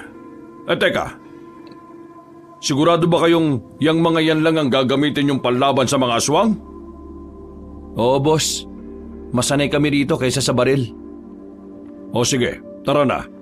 Wala na tayong dapat na sayangin pang oras. Sandali lang po. Bakit? Baka po pwedeng makahingi muna ng pagkain. Ay sus, pambihira. Sige na, dumiretso ko sa kusina. Kunin mo ang lahat ng gusto mo. Maraming salamat po. Boss, pasensya na ha. Ganun talaga yun eh. Madaling magutom pero hindi madaling mabusog. Malayo-layo ba tayo? Pero huwag kayong magiging kampante. Kilala ko karakas na mga aswang. Tuso sila. Mauutak, magugulang. Lahat ng pandaraya gagawin nila para lang hindi malamangan. Boss, matanong ko lang. May pinuno rin ba ang mga aswang na yan? Meron, pero napatay ko na noon. Ang hindi ko alam ay kung sino na ang namumuno. Suminyas bigla si Mang Arnold nang may maramdaman silang kakaibang presensya na nasa kagubatan. Maraan silang umupo. Nagtago sila sa mga halamanan. Hindi sila nagkamali ng kanilang hinala. May mga aswang ang naglalakad. Nang malapit na yun sa kanilang kinalalagyan, tumayo ang mga tauhan ni Mang Arnold at saka nagpaputok ng sunod-sunod. Pero iilan lamang ang napatumba nila sa mga yon. Karamihan ay nakadistansya at nagawa pang makapagtago. Boss, sa ulo niyo patamaan. Mas madali silang namamatay kapag sa ulo. Sinunod ng mga tauhan ni Mang Arnold ang sinabi ni Bejer. Kaya naman sa puntong ito, kahit na papaano ay meron na rin silang nababawas sa mga kalaban nila. Pre, sa gilid-gilid. Baka may mga nag-aabang lang dyan. Anong gagawin? Sa gilid mo! Biglang lumitaw ang 2 aswang malapit kay Lando. Mabuti na lamang ay agad na nakalapit si Diego at Bedger. Nanguna si Bedger sa pakikipaglaban sa mga aswang na yon. Kung kumilos ito ay hindi na mababakas ang kahit na kaunting takot nito sa mga aswang. Ang kanyang mga pangamba ay napalitan na ng tapang at pagiging determinado. Ibang-ibang Bedger na ang nakikita nila ngayon. Mas mabilis, mas matapang at mas buo ang loob. Lando, maging alerto ka naman. Yan na nga ba sinasabi ko sa iyo eh. Pasensya na, babawi ako sa susunod. Sandaling natigil ang labanan. Tila nakaramdam ang mga aswang na hindi sila uubra sa kanilang puwersa. Pero nanatiling alerto ang kanilang mga kasama. Mahihigpit ang mga hawak nila sa kanilang sandata at armas. Bantay-bantay, ang mga aswang, atake yan kapag nakita nilang kampante na mga kalaban nila. Huwag tayo papalin lang. Gamitin ang utak at pagiging mapagbasid. Maingat ang ginawa nilang pagabante. Pero nang makarating na sila sa parting lagas sa mga puno, dito na mas magiging mahirap ang lahat para sa kanila. Bigla lamang sila kasing nakarinig ng malakas na tili. Nanggagaling yun sa loob ng kagubatan, pero parang nasa harapan lang ng kanilang tenga. Sa sobrang sakit ng pandinig, ay apektado ang kanilang utak. Sumasakit na rin yun. Nawawala na sila sa wisyo. Pagtingin ni Bedger sa mga kasamahan niya, ang iba ay napaupo na lang. Pati si Diego at Lando rin ay apektado na rin. Inilibot pa ni Bedger ang kanyang paningin. Pagtutok niya ng ilaw sa kabilang banda, nakita niya ang isang lalaking tila sumisigaw. Hindi na siya nagsayang pa ng pagkakataon. Kinuha niya ang palaso at inihanda ang pana. Kahit na masakit na rin ang kanyang ulo, nagawa niya pang asintahin ang lalaking aswang. Tinamaan niya yun sa ulo. At dahil sa kanyang ginawa, nawala na ang masakit na tili na kanilang naririnig. Ngunit kahit na ganun pa man, nakalamang pa rin ang aswang sa mga sumunod na sandali. Walang susuko! Sakit lang sa ulo yan! Malayo sa bituka yan! Mahilo-hilo nilang hinarap muli ang mga aswang. Rat-rat kung rat-rat ang ginagawa nila. Pero hindi pa rin umuubra ang kanilang ginagawa. May lumalabas sa itaas, sa gilid, sa likod, at kung saan-saan pang hindi nila inaasahan. Sa mga sandaling yon, unti-unti na silang nababawasan. Kitang-kita ang kalamangan ng mga aswang. Huwag kayong panghinaan! Sinisindak lang tayo ng mga aswang na yan! Itinigil na muna nila ang pagpapaputok. Nagdikit-dikit sila at sandaling ipinahinga ang kanilang mga sarili. Pagtingin ni Bedger sa dalawa niyang kaibigan, sugatan na rin ang mga yon. Masyadong mautak ang mga siraulong aswang. Lintik na yan. Kung saan-saan ba naman lumalabas ang mga loko eh. Kailangan na natin malaman kung anong ginagawa nilang taktika. Nakakainis. Wala pa akong tinatamaan kahit na isa. Sila ang puro tama sa akin eh. Mga kasama, eto ang tatandaan ninyo.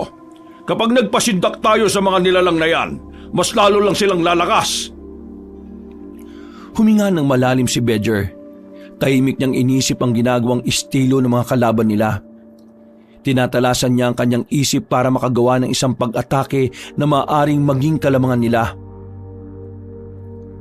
Atake mga kasama! Atake! Walang magpapatalo! Nang muling magputukan, muli na namang umatake ang mga aswang. At sa pagkakataong ito, ilan na naman sa mga kasama nila ang nadali.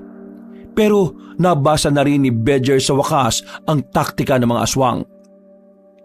Kaya naman, agad na niya itong sinabi sa mga kasama nila. Dalawang grupo sila. Yung iba, ginugulo lang tayo.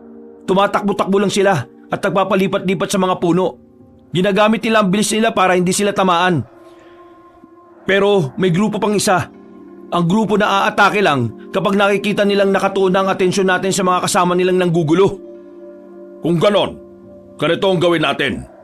Dikit-dikit! Pumorma sila ng pabilog. Sa ginawa nilang yon, hindi na basta-basta nakakaatake ang mga aswang. Umambante sila ng ganoon ang kanilang posisyon. At dahil dito, nagagawa na nilang makatama sa mga aswang nang hindi sila nalalapitan. Ayos! Wala akong gagawin! Pero si Bedger at si Diego, pinagtititiran nila ng mga palaso ang mga aso. Sinasabayan nila ang putukan. Kaya naman mga ilang sandali lang ay unti-unti na ring nag-atrasa ng mga nilalang. Mangilan-ngilan na lang rin ang nakatakas. Karamihan napatay nila. Nakahinga na rin sila ng maluwag. Pero kahit na itinuturing nilang panalo yon, meron din namang mga natalo sa kanila. At yun ay ang mga kasamahan nilang nasawi sa laban. Trabaho niyong makipagpatayan, kaya dapat sanay kayo makakita ng kasamang namamatay. Hindi ko sinasabi na ayos lang.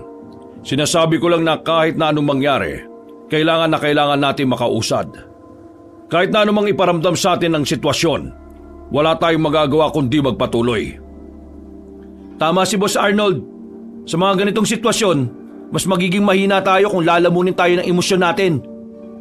Sa ngayon, magpahinga na muna tayo habang ginagamot natin ang ibang sugatan. Lando, ilabas mo yung mga panggamot natin, pati ang mga benda. Agad nilang inasikaso ang mga kasama nilang sugatan. Tumagal sila ng halos kalahating oras doon.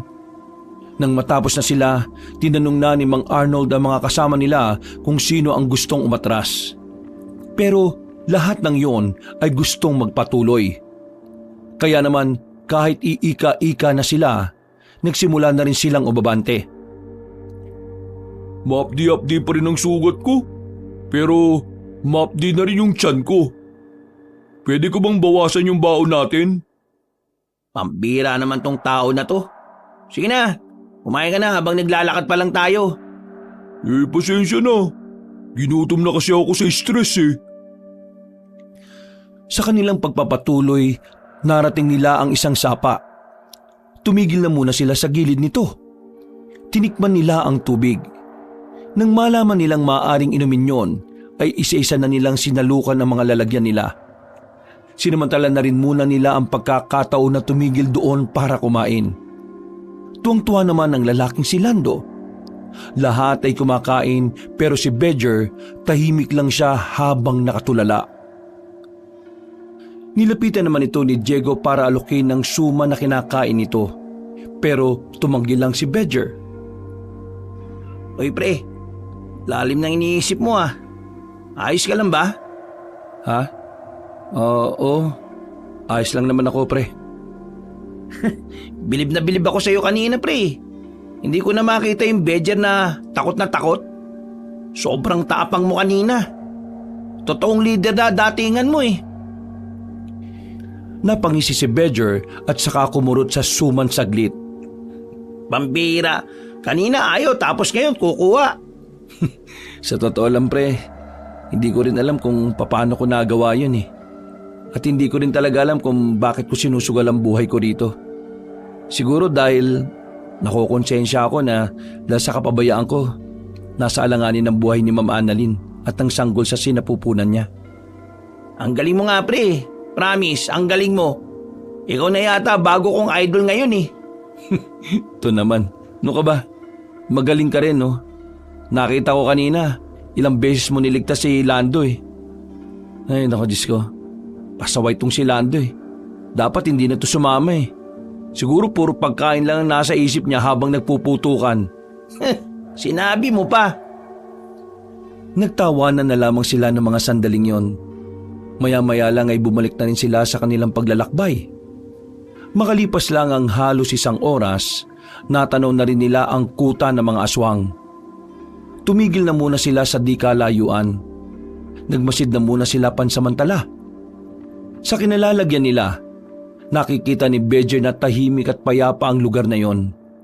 Sa unang tingin, hindi nila iisipin na mga aswang ang nakatira doon. Boss, sigurado ka bang dito talaga nakatira yung mga aswang? Oo, dito. Tandang-tanda ko pa yung lugar na ito nung nalagas namin yung mga aswang dito. Hindi ko nga inakala na magagawa nilang makapagparami ulit sa loob lang ng 2 taon. Eh boss, tingin mo meron silang pinagkaiba sa noon at sa ngayon? Oo, meron. Yun nga ang nakalaban natin kanina, parang hindi naman mga tiktik ang mga yun eh. At yung lalaking tumitili, hindi ko alam kung anong klase ng aswang yun. tingin ko, mga nakalipas na taon, pinagandaan nila yung pagkakataon na singilin ka nila sa mga nagawa mong kasalanan. Kasalanan ko talaga ang lahat ng ito. Kung hindi ko lang talaga mas iniisip ang pansarili kong interes, hindi naman malalagay sa alanganin ng anak ko at ang apo ko ngayon. Hindi ko talaga mapapatawad ang sarili ko. Boss, tingin ko, saka mo na sabihin ang mga yan. Mas magandang naririnig ni Ma'am Annalyn yan eh. Sa ngayon, kailangan na muna nating isipin kung paano natin mapapasok ang baryong yan nang hindi napapahamak ang anak ninyo. Huminga ng malalim si Mang Arnold. Halos 20 minutos nilang inisip kung paano sila lalapit sa lugar ng mga aswang. Boss, ako na muna lalapit. Hahanapin ko muna kung nasaan si Ma'am Annalyn para kapag lumusob na tayo, alam na natin kaagad kung saan pupuntahan ang anak ninyo. Sigurado ka ba sa gagawin mo?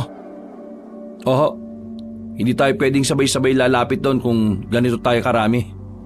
Tama si Bejer, boss. Kaya kami na lang ang lalapit doon. Hindi pare, ako lang. Delikado eh. Ano ka ba? Hindi kita pwedeng hayaan na mag-isa, no?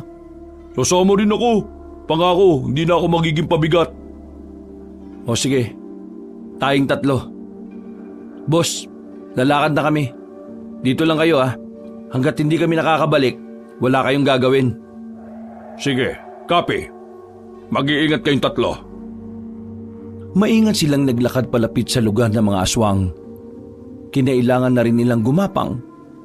Nakita kasi nilang may mga aswang pa palang nasa labas noong mga sandaling yon. Sinuyod nila ng tingin ng lugar nang makalapit na sila roon. Wala silang makitang bakas ng babaeng si Annalyn. Gumapang pa sila pagilid, pero bigla na lamang silang napatigil nang magsalita si Lando. Minamalas ka nga naman oh. Oh, bakit? Yung ginapangan ko, putik. May etyas. Ang baho. Tisi mo lang. Huwag kang maingay. Walang iya. Meron pati sa pisngi mo eh, oh. Ay, kadiri buwisit. Tinakpan na ni Bejer ang bibig ni Lando nang makita nilang may dumaan na aswang. Buti na lang ay hindi sila narinig nun. Nang makalagpas na yon ay nagmamadali silang gumapang papunta pa sa kabilang banda. Pre naman, sabi mo hindi ka magiging pabigat. Ayos-ayos naman.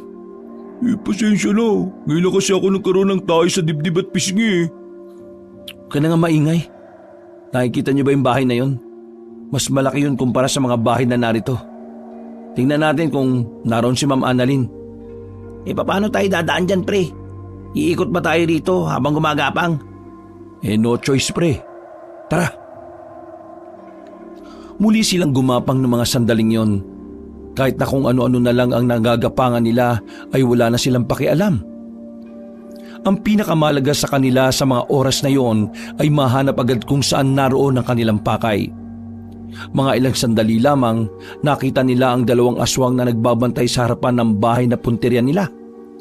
Sa puntong ito, nakaramdam na si Bejer na baka sa bahay na ngang yon itinatago ang babaeng si Annalyn. Kaya naman inihanda na rin ni Bejer ang kanyang palaso. Pre, anong gagawin mo? Kapag tinamaan ko yung 2, bibilisan natin makalapit doon ha. Itatago natin ang bangkay ng 2. Tapos kayo ni Lando ang papalit para magbantay. Papasok ako agad sa loob. Pre, mukhang delikado yata yun. Walang hindi delikado sa pinuntahan natin pre. Kanina pa tayo nasa delikadong sitwasyon. Sige na, manda na kayo. Oo, handa na. Wala namang ibang choice eh. Bumunot na ng palaso ang binata. Maya-maya lamang pinukul na niya ng palaso ang isang aswang at mabilis niya namang sinunod ang isa pa. Nang makita nilang bumulagta na yon, mabilis silang gumapang palapit. Sinamantala nilang walang gaanong aswang sa parting yon. Nakalapit sila at nailagay nila ang mga bangkay sa gilid kung saan may dilim. Bilis! Bilis! Pumwesto si Lando at Diego sa labas. Hindi naman nagsayang ng pagkakataon ng lalaking si Bejer. Gamit ang nakuwang susi sa isa sa mga bantay, agad niyang binuksan ang pinto ng bahay. Kinapaka pa niya ang ilaw sa gilid. Nakita niyang naroon nga ang babaeng si Annalyn. Nakabusal ng tela ang bibig at nakatali ang kamay sa haligi ng bahay. Kinalagan agad ni Bedger ang babae at tinanggal ang busal sa bibig. Kitang-kita naman ni Bedger ang takot sa mukha ni Annalyn. "Huwag na kayo mag-alala, ma'am. Kasama niyo na po kami at naghihintay na rin po sa amin ang ama ninyo." Si Papa, nandito para iligtas ako. "Oo, nandito siya. Pero mamaya na tayo magdaldalan. Kailangan natin makalis kagad. Kapag naramdaman tayo ng mga aswang dito, mahihirapan na tayong makalabas." Inalalayan niya ng maigi ang babaeng si Annalyn. Paglabas nila ng bahay na yon, dali-dali silang nagtungo sa likuran ng bahay. Nagmasid-masid muna sila at tinansya kung saan mas maganda at ligtas na daan. "Teka, paano gagapang si Ma'am Annalyn? Buntis siya." Ha? Gagapang? Parang sira talaga to. Malamang hindi natin pagagapangin si Ma'am. Ano? Bibilisan lang natin ang paglalakad natin. Ma'am Annalyn, kaya niyo po ba? Oo, kakayanin ko. Dali kayo. Mauna kayong apat doon. Bilis! Bakit? Magpapaiwan ka ba? May papunta rito. Makakalata. Iibayin ko lang ang atensyon nila. O sige. Lalakad na kami. Bilis! Huminga ng malalim si Bedger. Nang makita niyang nakalayo na ang mga kasama niya, hinanda na rin niya ang kanyang sarili. Nang makita niyang papalapit na ang dalawang aswang, kinuha niya ang nakita niyang kahoy sa gilid. Inihagis niya yon papunta sa ibang direksyon. Nagtagumpay siyang ibahin ang atensyon ng mga yon. Ang kaso nga lang, pagharap niya, meron na palang aswang na nakakita sa kanya. Nasa mismong harapan na niya at akmang kakagati na siya nito. Mabilis niyang kinuha ang kanyang itak at saka tinaga ang aswang sa leeg. Nagpagewang-gewang ito. Bago pa man ito makapag-ingay, agad nang pinaslang ni Bedger ang aswang na yon. Tinaga niya ito sa ulo para siguradong hindi na ito mabubuhay pa. "Pinakaba mo kung kumag ka!" Nagmamadali na si Bedger na makabalik sa mga kasamahan niya. Nang makita na niya mga yon ay mas lalo niya pang binilisan ang kanyang paggapang. Mabuti naman at nakabalik ka.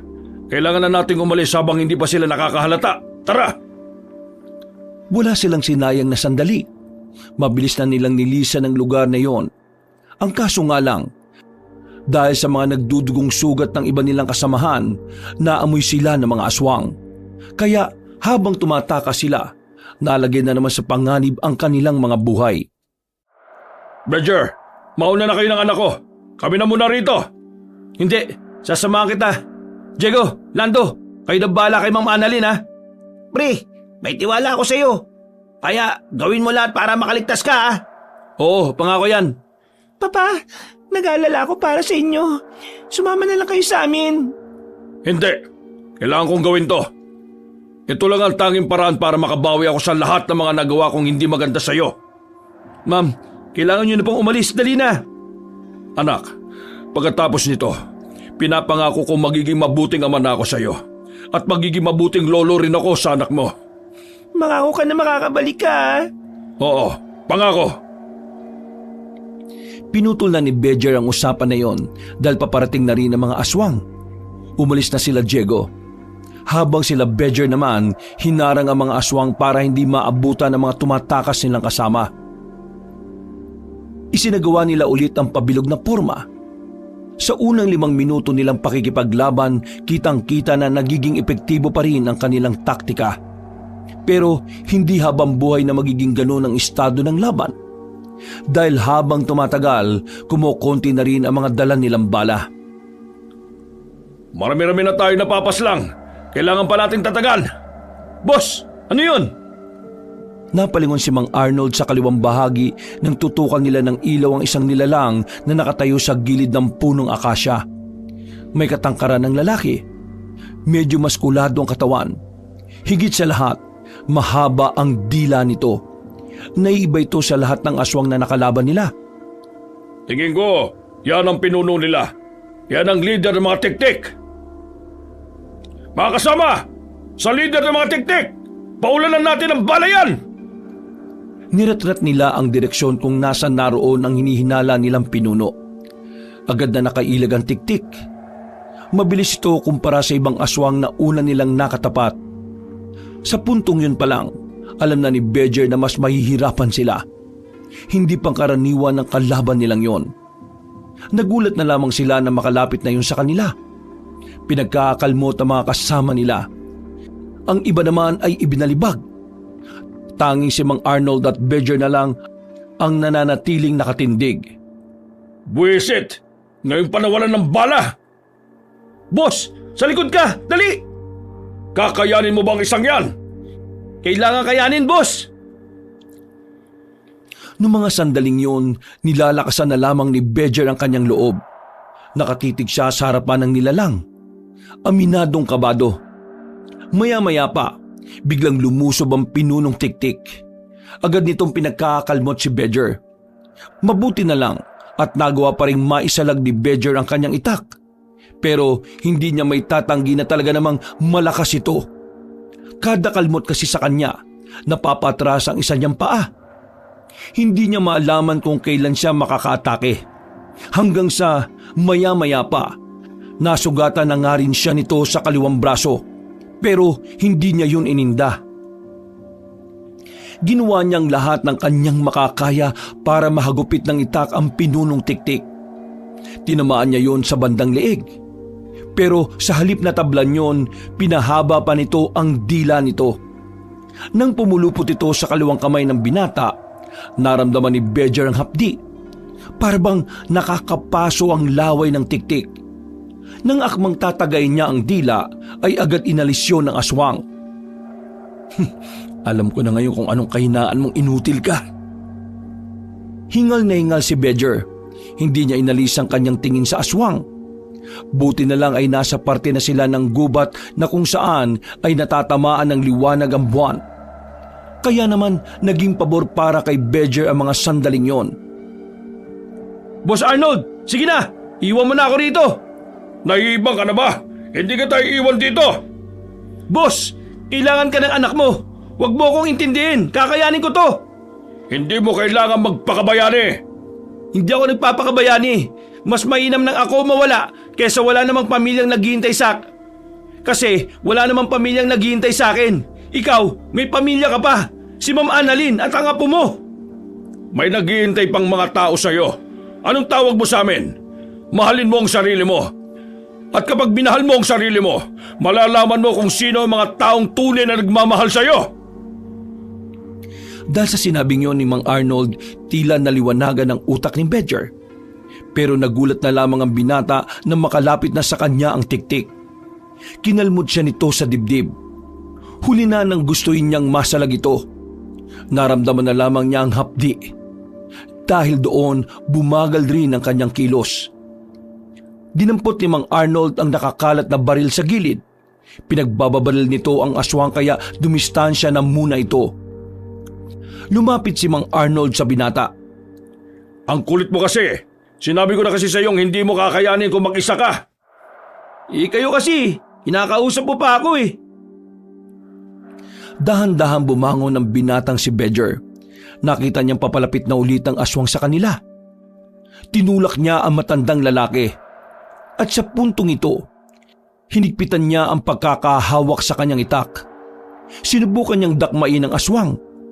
Nahawakan siya nito sa balikat kaya naman sinamantala na ni Badger ang pagkakataon. Sinaksak niya ng kutsilyo ang aswang sa tagiliran. Nang bitiwan siya nito, tinaga niya rin ito agad sa bandang dibdib. Sinunod naman niya ang ulo. Sa ginawa niyang yon, nakita niyang gumewang-gewang ang pinunong aswang. Katapusan mo ng salot ka! Kahit nahapding-hapdi na siya sa kanyang dibdib, buong lakas niyang nilapitan ulit ang tiktik na yon at saka tumalon. Itinarak niya ang itak sa bumbunan ng halimaw. Sa ginawa niyang yon, ay nakita na lamang niyang bumagsak na ang aswang. Napangiti na lamang si Badger. Pero sa oras na ito, unti-unti na ring nawala ng malay ang lalaki. Nagising na lamang ang binata na nasa loob na siya ng isang silid. Kasama niya ang dalawang kaibigan niya, pati na rin ang mag-ama. Ayon kay Diego, naiuwi sila ng ibang rumisponde kasama ang iba pang kasamahan nila na sugatan. Akala ko talaga namatay ka na eh. Buti na lang talaga. Malakas ang kapit mo. Pre, natalo mo yung pinunong tiktik. Kailangan na lang nating tapusin ang ibang aswang na naiwan sa baryo nila. Ako nang bahala doon. Ipapatrabaho ko na sa mga koneksyon ko yon. Nagugutom na ako.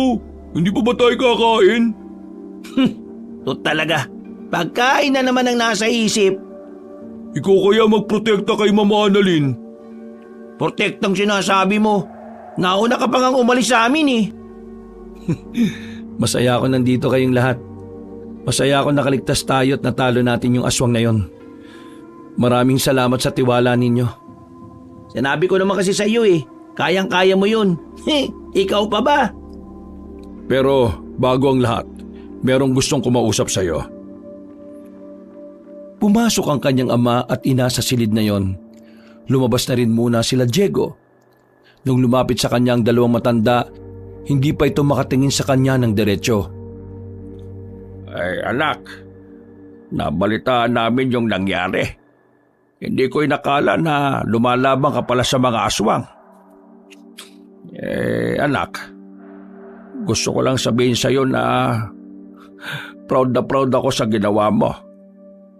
Yung mga kasalanan ko sa iyo, sana mabigyan mo ako ng pagkakataon na maitama yon. Wala akong gustong makuha mula sa iyo kaya ko ito ginagawa. Napagtanto ko lang na tama ka, na masyado ka nang naaabuso sa pamilya natin. Hindi kita minamadali pero kapag nakapag-isip-isip ka na, sana'y mabigyan mo ako ng pagkakataon. Hindi ako makatingin ng diretsyo sa iyo, anak. Kasi alam ko na ako may pinakamaraming kasalanan sa iyo. Nahiya akong humarap sa iyo, Pedger. Pero kagaya ng ama mo, gusto ko rin makabawi. Alam kong maninibago ka kasi parang hindi ako yung nakilala mong palasigaw at lagi kang inaaway. Pero anak, sana'y maibalik namin ang tiwala mo. Gusto ko lang magkaroon ka ng kapayapaan sa utak mo. Hindi namin hinihiling na bumalik ka sa bahay. Kahit magsarili ka na ayos lang. Ang sa amin lang sana, bago man lang tayo maghiwa-hiwalay, wala tayong samaan ng loob. Nay, Tay, kilala niyo naman ako eh. Hindi ako yung tipo ng taong nagtatanim ng sama ng loob. Ang gusto ko lang naman, gawin niyo ang papel niyo bilang mga magulang. Hindi para magtrabaho pa para sa amin, kundi para maging gabay. Yun lang ang pwede niyong gawin para maging mapayapa na rin ang kaisipan ninyo. Nay, Tay, napatawad ko na kayo. Kung ang Diyos nga nagpapatawad, ako pa kaya na tao lang. Kaya sana patawarin niyo rin po ang mga sarili ninyo para makapagsimula na rin kayo. Isa pa, matanda na rin ako eh. At habang tumatanda na ako, tumatanda na rin kayo. Ayaw ko masayang ang mga oras sa walang kabuluhan. Kaya, kung maaari magsimula ulit tayo. Nako, hindi ko alam kung saan ka nagmana. Napakabuti mong tao. Tapos kami ng mama mo, puro kawalang hiyaan. Hindi ka naman namin ampon. Anak ka naman namin talaga. Mabubuti rin naman po kayong tao. Pare-pareho lang din naman tayong sinira ng sistema eh. Maraming salamat, anak. Napakabuti ng puso mo. Hindi magtatagal. Maraming biyaya ang darating sa'yo. Niyakap na lamang siya ng kanyang mga magulang. Noong mga sandaling yon, hindi na namalaya ni Bedger na tumutulo na pala ang kanyang luha. Hindi niya kasi inaasahan na darating ang araw na yon. Sobrang saya ng kanyang kalooban. Mas gumaan na ang pakiramdam niya nang subukan niyang magpatawad. Mula noon, mas naging maganda na ang ugnayan ni Bedger sa dalawang matanda. Maraming nanibago sa pakikitungo nila sa isa't isa. Maging ang mga kapitbahay nila ay nagtataka na rin. Pero wala nang pakialam si Bedger. Ang mahalaga na lamang sa kanya, nagsisimula na silang mabuo ulit. Ang mga kuya naman ni Bedger, sinubukan na rin magtrabaho. Natauhan na rin sa wakas. Bagay na ikinatuwa na rin naman ng binata. Dahil alam ni Bedger na sa ganoong paraan, mas lalong titibay ang pamilyang matagal na niyang gustong maramdaman. Wakas. Diyos ko,